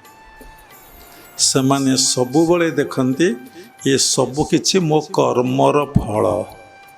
ମୁଁ ଯାହା କରିକି ଆସିଛି ତା ମୁଁ ଭୋଗୁଛି। ପୂର୍ବ ଅର୍ଜିତ କର୍ମ ଫଳେ ବା ପୂର୍ବ ସଞ୍ଚିତ କର୍ମ ଫଳେ ଯାଚି ମୁଁ ଦେଉଥାଏ ବଳେ। ପୂର୍ବ ଅର୍ଜିଲା କର୍ମ ନାହିଁ, ଏବେ ଲୋଡ଼ିଲେ ପାଇବୁ କାହିଁ। ଆପଣ ଭାବନ୍ତୁ, ଆପଣ ଯାହା ଭୋଗୁଛନ୍ତି ତା ପୂର୍ବ ଜନ୍ମ ନୁହେଁ, ଆପଣ ତ କୋଟି କୋଟି ଜନ୍ମ ଆସିଲେଣି। କୋଟି କୋଟି ଜନ୍ମର ସଂସ୍କାର ଆପଣଙ୍କର ମିଡ୍ ବ୍ରେନ୍ରେ ସଞ୍ଚିତ ହେଇକି ଅଛି, ଯାହାକୁ ଆମେ ଚିତ୍ତ କହୁଛେ, ସଞ୍ଚିତ ହେଇ ଅଛି। ସେଇ ଥାର୍ଡ଼ କ୍ରିୟା କଲେ ମଣିଷର କ'ଣ ହୁଏ ନା, କୋଟି କୋଟି ଜନ୍ମର ଯେଉଁ ପଶୁବୃତ୍ତି, ରାକ୍ଷସ ବୃତ୍ତି, ହିଂସ୍ର ଭାବ ଗୋଟେ ପଶୁବୃତ୍ତି ନା, ଆଉ ଲୋକକୁ ଆଟାକ୍ କରୁଛି ଗୋଟେ ପଶୁବୃତ୍ତି ନା, ଆଉ ହିଂସା କରୁଛି ଗୋଟେ ପଶୁବୃତ୍ତି ନା, ଆଉ ଘୃଣା କରୁଛି ଗୋଟେ ପଶୁବୃତ୍ତି ନା, ତା କ'ଣ ମାନବର ବୃତ୍ତି? ମାନବ ଜଣେ କ'ଣ ଏଇଆ? ଭଗବାନଙ୍କର ବେଶୀ ପ୍ରକାଶ ମାନବ ଭିତରେ, ଆମର ଭିତରେ ତମାର ପ୍ରକାଶ ତାଇ ତ ଏଇ ମଧୁ। ଆମେ ଭଗବାନ କ'ଣ ଖୋଜୁଛେ? ଆମେ ବା ସମସ୍ତେ ଭଗବାନ। ଯାହାକୁ ଦେଖୁଛ ସେ ଭଗବାନ, ଯାହାକୁ ଦେଖୁଛ ସେ ଈଶ୍ୱର ସର୍ବଭୂତାନାଂ। ଏ ଶ୍ଳୋକ କ'ଣ ମିଛ? ଏକ ଦେବ ଉପନିଷଦ କହୁଛି ସର୍ବଭୂତେଷୁ ଗୂଢ଼। ଗୋଟେ ଦେବତା ସବୁରି ଭିତରେ ଖୋଜା ହେଉଛି। ଭଗବାନ କ'ଣ ଲୁଚିଛନ୍ତି ଖୋଜା ହେଉଛି? ମୋର ସେ ବାବାଜୀଙ୍କ କଥା ମନେ, ଭଗବାନଙ୍କୁ ଖୋଜିବାକୁ ସେ ଭାରତ ବର୍ଷ ବାହାରି ପଡ଼ିଲେ। ଅନ୍ତସ୍ଥ ଆତ୍ମାନଂ ଅଜଗ୍ନ ଦୃଷ୍ଟ୍ୱା ଭ୍ରମନ୍ତି ମୂଢ଼ା ଗିରି ଘୋରେଷୁ। ଏ ଅନ୍ତରରେ ଆତ୍ମା ଅଛି, ଏ ମୂଢ଼ ମନ ଜାଣିପାରୁନାହିଁ, ସେ ଗିରିଗୁମ୍ଫା ଭ୍ରମଣ କରୁଛି, ଭଗବାନ କୋଥାয়? ଆରେ ତୁମେ ତ ନିଜେ ଭଗବାନ। ବାବା କଥା ପ୍ରସଙ୍ଗରେ ସତ୍ସଙ୍ଗରେ କହିଥିଲେ, ରମଣ ମହର୍ଷି ପାଖକୁ ଜଣେ ଲୋକ ସାରା ଭାରତ ବୁଲି ବୁଲି ଭଗବାନଙ୍କର ଆଡ୍ରେସ୍ଟା ଖୋଜୁଥିଲେ। ସମସ୍ତ ପାଖକୁ ଯାଆନ୍ତି, ସମସ୍ତେ ବିଭିନ୍ନ କଥା କହନ୍ତି। ବହୁତ ସାଧୁ ଅଛନ୍ତି, ନିଜ ଭିତରେ ଈଶ୍ୱର ଅଛନ୍ତି ବୋଲି ଏପର୍ଯ୍ୟନ୍ତ ସେ କନଫର୍ମ ହେଇନାହାନ୍ତି। କେଉଁଠି ଅଛନ୍ତି ବି ଜାଣିନାହାନ୍ତି, ସନ୍ଦେହ ସଂଶୟ ଭିତରେ ଅଛନ୍ତି। କାହିଁକି ନା ବହୁନାଂ ଜନ୍ମ ନାମନ୍ତେ, ବହୁ ଜନ୍ମର ସଂସ୍କାରର ସୁସଂସ୍କାର ଜ୍ଞାନମାନ ମାଂ ପ୍ରବଦନ୍ତେ। ସେ ଜ୍ଞାନୀ ହେବ। କ'ଣ ଜ୍ଞାନୀ? ନା ଆତ୍ମଜ୍ଞାନୀ। କ'ଣ ଆତ୍ମଜ୍ଞାନୀ? ନା ମୋ ଭିତରେ ଈଶ୍ୱର ଅଛନ୍ତି, ସବୁରି ଭିତରେ ଅଛନ୍ତି। ବହୁନାଂ ଜନ୍ମ ନାମନ୍ତେ ଜ୍ଞାନମାନ ମାଂ ପ୍ରପଦନ୍ତେ। ତାପରେ ସେ ଜାଣିଲା ପରେ ସେ ମୋର କ'ଣ ହେବ ନା ଶରଣାପନ୍ନ ହେବ। ଶରଣ ପଶ ମୋର ପାଦେ ନଡର ବିଷୟା ବିଷାଦେ। ମୋର ଚରଣ ଯେ ଚିନ୍ତଇ ସଂସାରେ ତାର। ସବୁ ଜାଗାରେ ଭଗବାନ ପାଦ ପାଦ ପାଦ ପାଦ କଥା କହିଲେ। ସବୁ ଜାଗାରେ ଦେଖୁନାହାନ୍ତି, ସେଇ କୈବର୍ତ୍ତ କ'ଣ କଲା? ପାଦ ଧୋଇଦେଲା ନା। ଯେତେବେଳେ ଘରକୁ କିଏ ଅତିଥି ଅଭ୍ୟାଗତି ଆସନ୍ତି, ସାଧୁ ସନ୍ଥ ଆସନ୍ତି, ପାଦ ଧୋଇ ଦିଅ ନା, ଆଉ ହାତ ଗୋଡ଼ ମୁଣ୍ଡ ଧୋଇ ଦିଅ। ସବୁ ଜାଗାରେ ସର୍ବଧର୍ମାନୁ ପରିତ୍ୟଜ୍ୟ ମାମେକ ଶରଣଂ ଭଜ। ମୋ ପାଦ ପଦ୍ମ ତୁ ଶରଣ ବସ। ଅହଂ ତ୍ୱଂ ସର୍ବପାପେଭ୍ୟୋ ମୋକ୍ଷୟସାମି ମାଂ ଶୁଚ। ସବୁ ଜାଗାରେ ପାଦ। ପାରେ ବୋଇଲେ ପାପ, ଦର ବୋଇଲେ ଦହନ ହେଇଯିବ। ସେ ପାଦ ପଦ୍ମକୁ ଯିଏ ଧରିଛି, ସେ ପାଦ ପଦ୍ମକୁ ଯିଏ ମାଡ଼ି ବସିଛି, ଗୋଟେ ଭଜନ ନାହିଁ ଗୁରୁ ପାଦ ପଦ୍ମ, ହଁ ତାକୁ ମାନେ ଧାରଣ କର। ସେ ପାଦ ପଦ୍ମକୁ ଯିଏ ଛାଡ଼ି ନାହିଁ, ସେ ପାଦ ପଦ୍ମକୁ ଯିଏ ମାଡ଼ି ବସି ଧରିଛି, ଆରେ ବାପା, ତାହାର କ'ଣ ଆଉ ଏ ଜନ୍ମରେ ଅସୁବିଧା କିଛି ହେବ? ତାହାର ବାସୁଦେବ ସର୍ବମିତି ସ ମହାତ୍ମା ସୁଦୁର୍ଲଭ। କ'ଣ ପାଦ? ଆମର ଯୌଗିକ ବ୍ୟାଖ୍ୟା କଲେ ଆପଣଙ୍କର ଶ୍ୱାସ ପ୍ରଶ୍ୱାସ ହେଉଛି ତାର ପାଦ। କେତେ ଥର ଶ୍ୱାସ ପ୍ରଶ୍ୱାସରେ ଆପଣ ସେଇ ବ୍ରହ୍ମ ମନ୍ତ୍ରରେ ଜପରେ ରହିବେ। ଜପରେ ରହୁ ରହୁ ରହୁ ରହୁ ମାନସିକ ଆପଣ ଶୁଣିପାରିବେ ଲାଷ୍ଟକୁ ସେଇଟା ସୋହମଟାକୁ ଆପଣ ଶୁଣିପାରିବେ। କେତେ ଥର ତୁମେ ଅଜପା ସୂତ୍ରରେ କେତେ ଘଣ୍ଟାରେ ସେ ବ୍ରହ୍ମ ମନ୍ତ୍ରରେ ଲୟ କରିପାରୁଛ ଯିବା ଆସିବାରେ? କେତେ ଥର କରିପାରୁଛ? ଜଣେ ମା ପ୍ରଶ୍ନ କଲେ, ମାନେ ଉଚ୍ଚ ଶିକ୍ଷିତ, ସିଏ ଶ୍ୱାସ ପ୍ରଶ୍ୱାସ ଯାଉଛି ଆସୁଛି ମୁଁ ଜାଣିପାରୁନାହିଁ, ଆଉ ସମସ୍ତ କଥା ଜାଣିପାରୁଛ ନା? ହଁ। ପିମ୍ପୁଡ଼ି ଚାଲିଲେ ଜାଣିପାରୁଛ ନା? ହଁ। ଫ୍ୟାନ୍ ପବନ ବାଜିଲେ ଜାଣିପାରୁଛ ନା? ହଁ। ଏସି ପବନ ବାଜିଲେ ଜାଣିପାରୁଛ ନା? ହଁ। କାହିଁକି ସେଇଟା ଜାଣିପାରୁନ? ତୁମେ ସେଥିରେ ଡିପ୍ କନସେନ୍ଟ୍ରେଟ୍ କର, ଜାଣିପାରିବ। ସେଇଥିରେ ମନକୁ ସ୍ଥିର କରି ରଖ। ପବନ ଦ୍ୱାରେ ମନ ଥୋଇ ଆସନେ ଦୃଢ଼ ବନ୍ଧ ହୋଇ। ହରି ଚରଣେ ଯାର ଶ୍ରଦ୍ଧା ତାକୁ ନ ଲାଗେ ଭବବାଧା। ତମ ଭବବାଧା ଲାଗିଛି ମାନେ ତୁମେ ହରି ଚରଣରେ ଶ୍ରଦ୍ଧା କରିନ। କେତେ ଥର ତୁମେ ଶ୍ୱାସ ପ୍ରଶ୍ୱାସରେ ଅଜପାରେ ତୁମେ ମନକୁ ରଖିଛ। ବ୍ରହ୍ମ ମୁହୂର୍ତ୍ତରୁ ଚିନ୍ତି ବ୍ରହ୍ମ ଗୁରୁ, ବ୍ରହ୍ମ ମନ୍ତ୍ର କର ଭଜନ, ବ୍ରହ୍ମ ଅଂଶ ଜୀବ ତୁ ସେ ଐକ୍ୟ ଭାବ, ବ୍ରହ୍ମ ଭାବି ହୁଅ ଚେତନ। କେତେ ଥର ମନେର ବ୍ରହ୍ମ ମନ୍ତ୍ର ବ୍ରହ୍ମ ମୁହୂର୍ତ୍ତରୁ ଉଠି ସେଇ ଶ୍ୱାସ ପ୍ରଶ୍ୱାସରେ ସ୍ୱହମ୍ ବା ସ୍ୱହଙ୍ଗରେ କେତେ ଥର ତୁମେ ମନ ରଖିପାରିଛ? କେତେ ଗୁରୁଦେବଙ୍କଠାରୁ ପଚାରି ବୁଝିପାରିଛ ଏ ଅଜବା ସୂତ୍ରରେ କେମିତି ମନକୁ ରଖିବ? ଠାକୁର ଅନୁକୂଳଚନ୍ଦ୍ର କ'ଣ କହିଲେ? ଛାଡ଼ରେ ମନ ଭବେର ଆଶା, ଅଜବା ମନ୍ତ୍ରେ କରରେ ନିଶା। ନିଶା ମନ ରଖ, ନିଶା ହେଇଯାଅ, ପୁରା ମତୱାଲ ହେଇଯାଅ ସେଇଥିରେ। କେତେ ଥର ଆମେ 21,600 ଭଜନ ଚାଲିଛି, 21 ସହସ୍ର ଜପୁଅଛି ପରମହଂସ, ସେ ଭଜନେ ମନ ମଜ, ବାହାର ଭଜନକୁ ତେଜ। ଏ କଥାରେ ବିଶ୍ୱାସ ହେଲାଣି? ହରିଚରଣେ ଯାର ଶ୍ରଦ୍ଧା ତାକୁ ନ ଲାଗେ ଭବବାଧା। ଶରଣ ପଶ ମୋର ପାଦେ, ନଡର ବିଷୟା ବିଷାଦେ, ମୋର ଚରଣ ଯେ ଚିନ୍ତଇ, ସଂସାରେ ତାର ଭୟ ନାହିଁ। ସବୁବେଳେ ମଣିଷର ଭୟ, ପ୍ରତ୍ୟେକଟି ମୁହୂର୍ତ୍ତରେ ତାର ଭୟ। କ'ଣ ଟିକେ ଦେହ ଅସୁସ୍ଥ ହେଲା ମରିଯିବି କି? ତାର ସାଂଘାତିକ ହେଇଯିବ କି? ତାକୁ କ'ଣ କହିଦେଲେ ସେ ମୋତେ କହିଦେବ କି? ଧନ ଏତେ ଅଛି କି ନେଇଯିବ କି? ପ୍ରତ୍ୟେକଟି ମୁହୂର୍ତ୍ତରେ ତ ଭୟ। ଆଉ ପ୍ରତ୍ୟେକଟି ମୁହୂର୍ତ୍ତ ଏଇ କାମ ଯିଏ କରିବ, ଅଭୟ ପଦାର ବିନ୍ଦୁକୁ ଯେ ମାଡ଼ି ବସି ଧରିପାରିଲା, ତାର ଭୟ କେଉଁଠି ରହିବ? ପୁଣି ପାଦ କେଉଁଠି? ପୁଣି କାରଣକୁ ଗଲେ ସହସ୍ରାଟି ହେଉଛି ତାର ପାଦ। ଯେ ସହସ୍ର ଦଳ କମଳରେ ମନକୁ ରଖିଦେଇ ପାରିବ, ସେ ବ୍ରହ୍ମରନ୍ଧ୍ରରେ ମନକୁ ରଖିଦେଇ ପାରିବ, ସେତିକି ବେଳେ ସେ କ'ଣ କରିବ? ନିର୍ଭୟ ହେଇଯିବ। ତାର ଅଭାବ ରହିବନି, ଅସୁବିଧା ରହିବନି, ଦୁଃଖ ରହିବନି, ଯନ୍ତ୍ରଣା ରହିବନି, କଷ୍ଟ ରହିବ ନାହିଁ ଏବଂ ତାର କିଛି ରହିବନି। ଚିର ବସନ୍ତ ତା ପାଇଁ ସଦା ସବୁବେଳେ ପ୍ରବାହିତ ହେଉଥିବ, ଚିର ବସନ୍ତ। ତେଣୁ ତୁମେ ବସନ୍ତ ଋତୁରେ ଭଗବାନଙ୍କୁ ଆବାହନ ନ କରି ଶୀତ ଋତୁରେ ଭଗବାନଙ୍କୁ ଆବାହନ କରୁଛ, ଭଗବାନ ଆସିବେ। ମୁଁ ବୁଢ଼ା ହେଇଯାଏ, ବାହା ହେଇସାରେ, ଝୁଅ ପୁଅ ବାହାଘର କରିସାରେ, ମୁଁ ଠାକୁରଙ୍କୁ ଡାକିବି। ଯେମିତିକି ସାରଙ୍ଗ ବାବା କହିଲେ ନାଇଁ କି, ବାଳକେ ମୋର ବୋଲ କର, ବେଳ ଗୋବିନ୍ଦ ସୁମର। କେମିତିଆ ପାଠ ପଢ଼ା ହେଉଥିଲା? ଅଣିକଣ ନିମୁଡ଼ା ପାଠ ସବୁ ପଢ଼ା ହେଉଛି।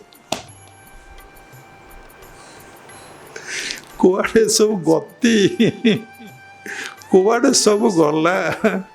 ବାଳକେ ମୋର ବୋଲ କର, ବେଳଉ ଗୋବିନ୍ଦ ସୁମର, ଧର୍ମ ସିନା ଏକା ମହତ ପଣିଆ, ଆଉ ସବୁ କଥା ଅଢ଼େଇ ଦିନିଆ। ଏଠି ସୁନ୍ଦର କଥା, ଅଢ଼େଇ ଦିନକୁ ପୁଣି ବୁଝିବାକୁ ପଡ଼ିବ। ଆସିଲ ଦିନେ, ଗଲ ଦିନେ, ମଝିରେ ହାଫ୍ ଦିନ ରହିବ। ହାଫ୍ ଦିନ ଭିତରେ କ'ଣ ନେଇକି ଯିବ? ସେ ବେଡ଼ିଂ ପଟା ବନ୍ଧାବନ୍ଧି ନାହିଁ। ଯାହା ବ୍ୟାଙ୍କରେ ରଖିଛ, ଘରେ ରଖିଛ, ସବୁ ତ ନେଇକି ପଳାଇବ। ଆରେ ତମର ସେ ଏକୁଟିଆ ନା ଆଉ କାହାର? ଆମେ ସବୁବେଳେ ଭାବୁ, ହେ ଭଗବାନ, ହେ ପରମ ପିତା ଜନ୍ମ ଦେଇଥିଲ, ଯାହା ହଉ ମାନେ ବାସୁଦେବ ସର୍ବ ମାନେ ବହୁନାଙ୍ଗ ଜନ୍ମ ନାମନ୍ତେ ଜ୍ଞାନମାନ ମାଂ ପ୍ରପଦନ୍ତେ। ମୋର ଜ୍ଞାନ ନ ହେବା ପର୍ଯ୍ୟନ୍ତ ତୁ ମୋର ଶରଣାପନ୍ନ ହେଇପାରିବୁ ନାହିଁ। ଯେ ଅଜ୍ଞାନୀ ସେ କ'ଣ ଭଗବାନଙ୍କର କେବେ ଶରଣାପନ୍ନ ହେଇଛି ନା ହବ?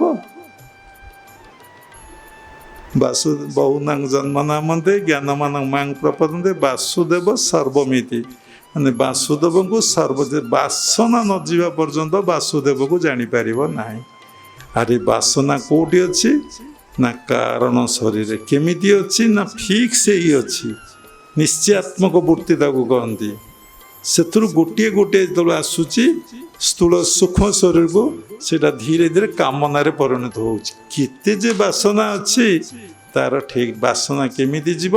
ନା ସେଇ କ୍ରିୟା सेकेंड क्रिया, थर्ड क्रिया, फोर्थ क्रिया, फिफ्थ क्रिया, सिक्स्थ क्रिया अभ्यास करले बासना जीव।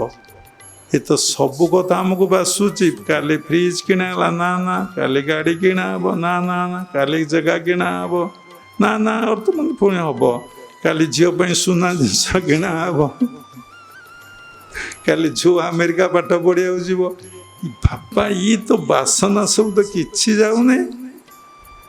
स्पॉन्टानियस छाड़ीदेव जहाँ हबार अच्छी स्वाभाविक होउची। तुम भितर कर्ता भाव नहीं, किंतु समस्त काम तुम करी जनक भलिया तुम्हें चलीच। केतबले गुरु ये ज्ञान तुमको देवे ना, तुम भितर दीटा अवस्था हेले गुरु जाचिकी तुमको ज्ञान देवे। गोटे हूँ पात्र, समर्थश्च तुम्हें धारण करिवार शक्ति सामर्थ्य अच्छी कि अर्जुन विश्वरूप देखिबार सामर्थ्य नथिला बोली भगवान ताकू कौन ना दिव्य चक्षु देले, तथापि से विश्वरूप को दर्शन करि पारिला नहीं। ये तार जेतिकी पड़ी करेन्ट 1000 वोल्ट जापर 5000 वोल्ट ये वायर रे गला ये रहिब तो ये तार जलिब घर भी जलिब, से भी जी तो से भी मरिब। तेणु गुरु पाखरे सेतिकी पात्र नहेले आ सेतिकी समर्पित नहेले दीटा जिनस मन रख, पात्र हम आ समर्पण भाव जदि थब तमें गुरु पाखु समस्त विद्या समस्त ज्ञान तुमको प्राप्ति हम।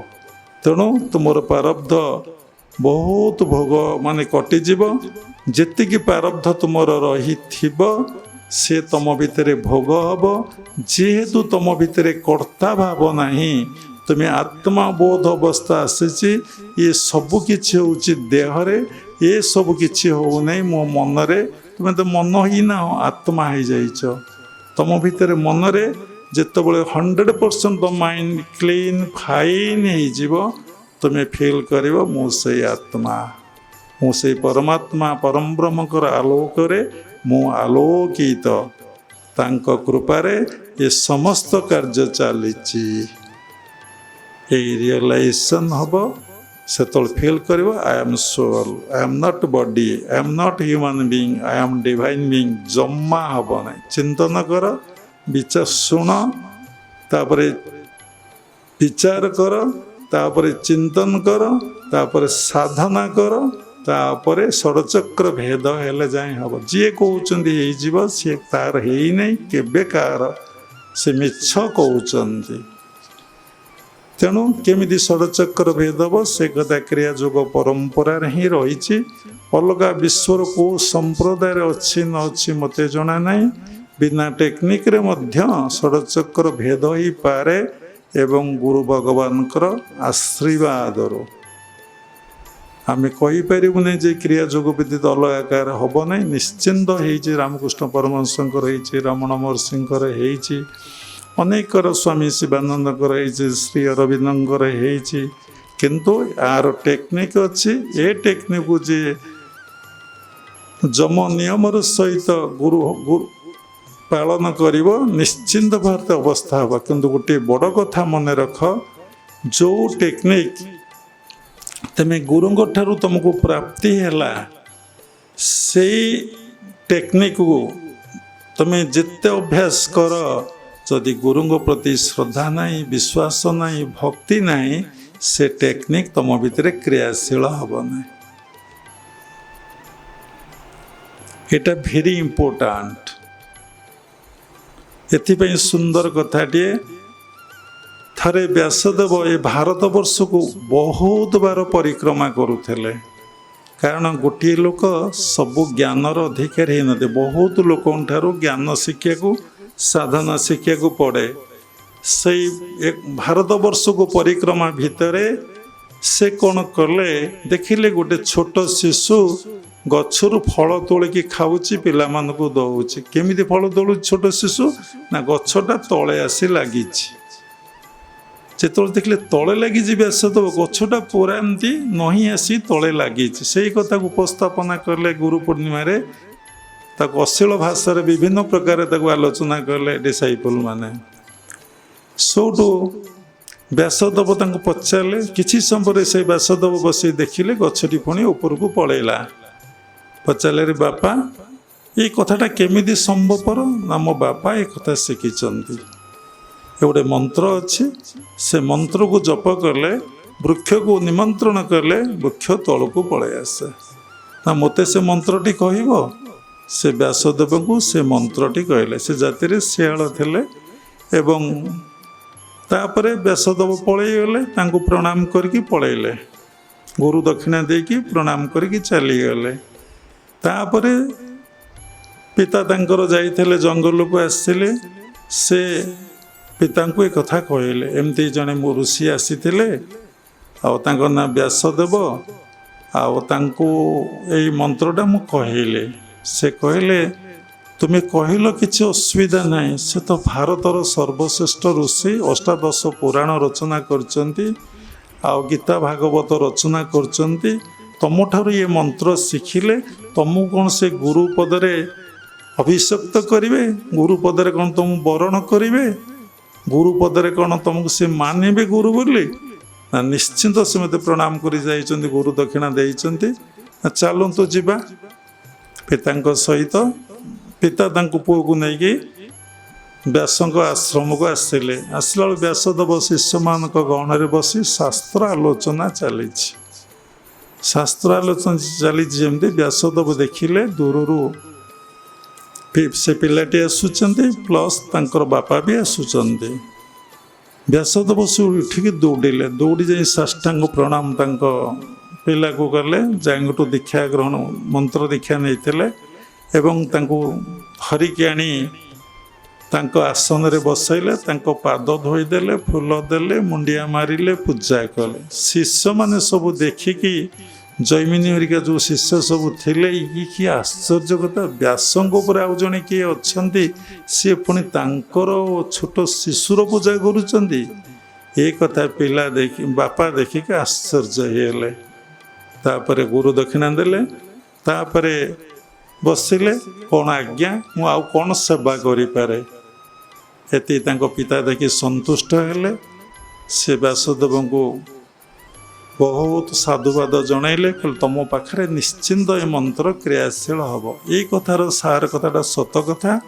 ଏ କଥାର ହେଉଛି ଯାହାଙ୍କଠାରୁ ତୁମେ ମନ୍ତ୍ରଟିଏ ଶିଖିଲ କି ବିଦ୍ୟାଟିଏ ଶିଖିଲ, କେଉଁ କ୍ରିୟାଯୋଗର ସାଧନା ଶିଖିଲ, ତାଙ୍କୁ ଯଦି ତୁମେ ଗୁରୁଙ୍କ ପ୍ରତି ସେଇ ଶ୍ରଦ୍ଧା ବିଶ୍ୱାସ ଭକ୍ତି ନ ରହିବ, ଗୁରୁ ପଦରେ ତୁମେ ବରଣ ନ କରିବ, ତାଙ୍କର ସେବା ଦାୟିତ୍ୱ କିଛି ନ ନେବ, ତମ ଭିତରେ ସେ ଜିନିଷ କେତେବେଳେ ସେ କଥା କ୍ରିୟାଶୀଳ ହେବନି। ଭାବ ଇଏ ଗୋଟେ ଟ୍ରିକ୍ସ ଆଜିକାଲି ଲୋକମାନଙ୍କ ପାଖରେ, ଇଏ ଗୋଟେ କଥା, ଇଏ ସାଧୁ ଏଇ କଥା କହୁଛନ୍ତି ଇନଡାଇରେକ୍ଟ କିଛି ପଇସା ରୋଜଗାର କରିବା ପାଇଁ। କାରଣ ବର୍ତ୍ତମାନ ଲୋକମାନେ ବହୁତ ଜଟିଳ। ବାବା ବହୁତ ଥର କଥା ପ୍ରସଙ୍ଗରେ କହିଛନ୍ତି, ସରଳ ଲୋକମାନେ ଭଗବାନଙ୍କୁ ପାଆନ୍ତି।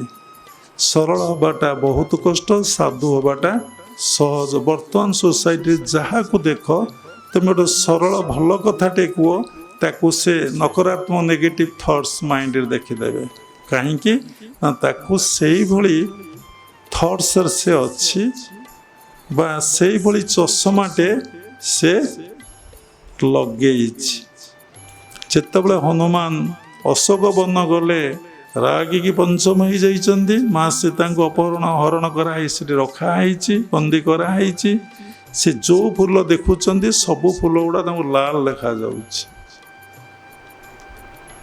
ଯେତେବେଳେ ତୁଳସୀ ଦାସ ତାକୁ ମନେ ପଡ଼ୁନି କୋଉରା, ମାନେ ହନୁମାନ ଫୁଲ ଗୁଡ଼ା ଦେଖିଛନ୍ତି ସବୁ ଲାଲ, ସିଏ ଲେଖିଲେ ସବୁ ଫୁଲ ଗୁଡ଼ାକ ଧଳା।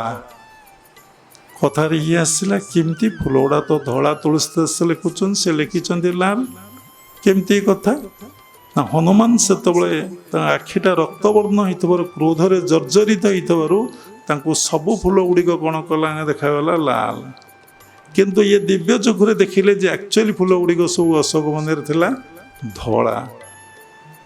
ଯାହାକୁ ଯେମନ୍ତ ଦିଶଇ ସେ ଭାବେ ବେଦ ଅଭ୍ୟାସ ହୋଇ। ତେଣୁ ଭଗବାନ କୃଷ୍ଣଙ୍କୁ ନ ସମସ୍ତେ କୃଷ୍ଣ କହିଛନ୍ତି, ଭଗବାନ ଶ୍ରୀରାମକୁ ନ ସମସ୍ତେ ଶ୍ରୀରାମ କହିଛନ୍ତି, ଜଗତର ନାଥ ଜଗନ୍ନାଥକୁ ସମସ୍ତେ କ'ଣ ପରମାତ୍ମା ପରମ ବ୍ରହ୍ମ ବୋଲି କହୁଛନ୍ତି, ମାନୁଛନ୍ତି। କାହିଁକି ନା ନିଜର ଚିନ୍ତା ଚେତନା ଭାବନାର ମାପକାଠିରେ ଜ୍ଞାନର ମାପକାଠିରେ ବ୍ୟକ୍ତି ଆଉ ଜଣକୁ ମାପିକି ସେତିକି ବାଟ ତାକୁ ଧରିପାରେ, ସେତିକି ବାଟ ସେ ଜାଣିପାରେ। ତେଣୁ ଆମର କଥା ଥିଲା କ'ଣ ନା ବାସୁଦେବ ସର୍ବମିତି କେମିତି ହବ। ସେଥିପାଇଁ ଆମକୁ ସେ କୌଶଳ ଶିଖିବାକୁ ପଡ଼ିବ, ଆମକୁ ଅଭ୍ୟାସ କରିବାକୁ ପଡ଼ିବ ଏବଂ ଆମକୁ ଗୁରୁଙ୍କ ପାଖରେ ଗୁରୁଙ୍କ ପ୍ରତି ସେତିକି ଶ୍ରଦ୍ଧା ବିଶ୍ୱାସ ଭକ୍ତି ଆଉ ସମର୍ପିତ ହେବାକୁ ପଡ଼ିବ। ହେଲେ ନିଶ୍ଚିନ୍ତ ଭାବରେ ଷଡ଼ଚକ୍ର ଭେଦ ଏଇ ଆପଣ ସପ୍ତମ ଚକ୍ରରେ ସହସ୍ରଦଳ କମଳରେ ଅବସ୍ଥାପନ କଲେ ମନ ସେଠି ଲୟ ହେଇଯାଏ। ସାରା ବିଶ୍ୱକୁ ଆପଣ ଜୟ କରିପାରିବେ, ସାରା ବିଶ୍ୱକୁ ଆପଣ ଆୟତ୍ତ କରିପାରିବେ, କିନ୍ତୁ ନିଜର ମନକୁ କେତେବେଳେ ଲୟ କରିପାରିବେ ନାହିଁ, ମନକୁ କେତେବେଳେ ଆୟତ୍ତ କରିପାରିବେ ନାହିଁ।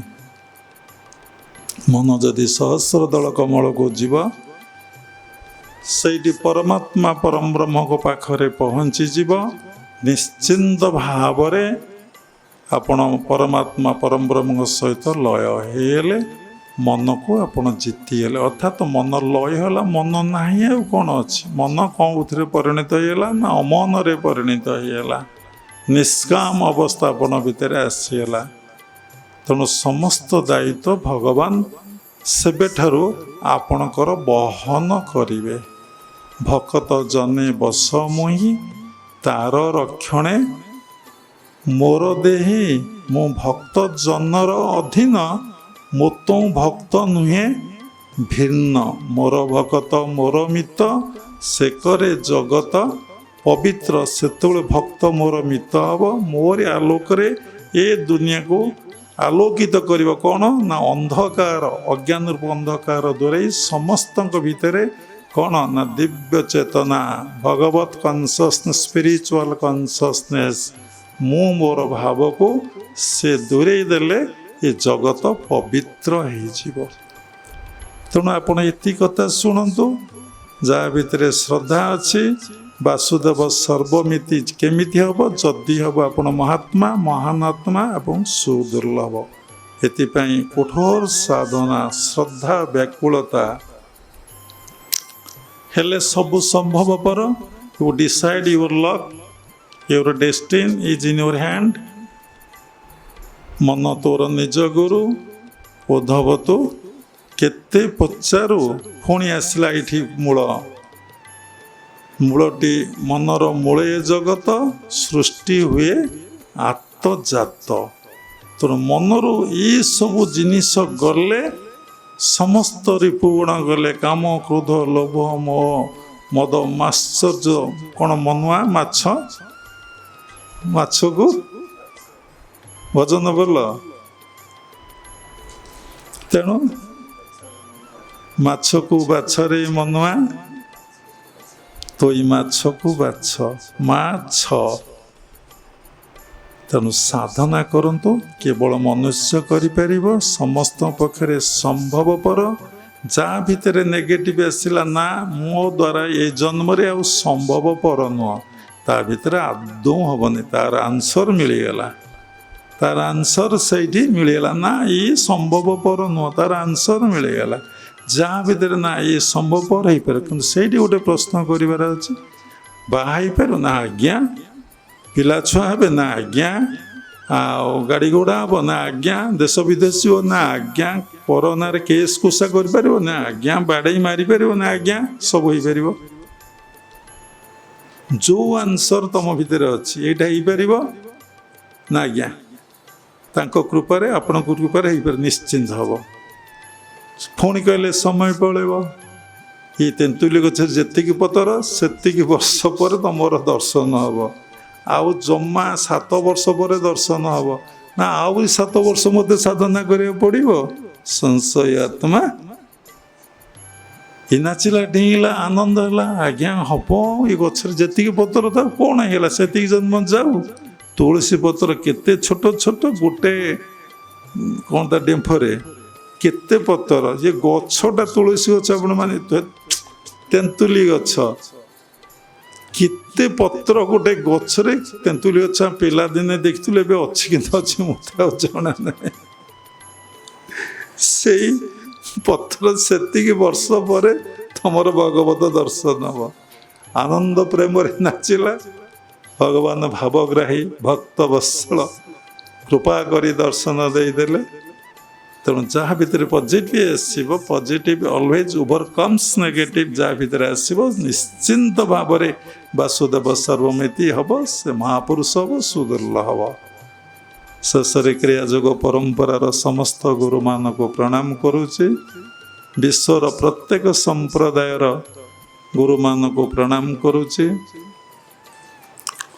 ଉପସ୍ଥିତ ପ୍ରେମ ସ୍ୱରୂପଗଣ ସବୁରି ଭିତରେ ପରମାତ୍ମା ପରମ ବ୍ରହ୍ମକୁ ଉପଲବ୍ଧି କରି ପ୍ରଣାମ କରୁଛି। ସର୍ବେ ଭବନ୍ତୁ ସୁଖିନ, ସର୍ବେ ସନ୍ତୁ ନିରାମୟା, ସର୍ବେ ଭଦ୍ରାଣୀ ପଶନ୍ତୁ, ମା କଶ୍ଚିତ୍ ଦୁଃଖ ଭାଗ ଭବେ। ଜୟ ଗୁରୁଦେବ, ଜୟ ଜଗନ୍ନାଥ, ହରି ଓମ୍ ତତ୍ସତ୍।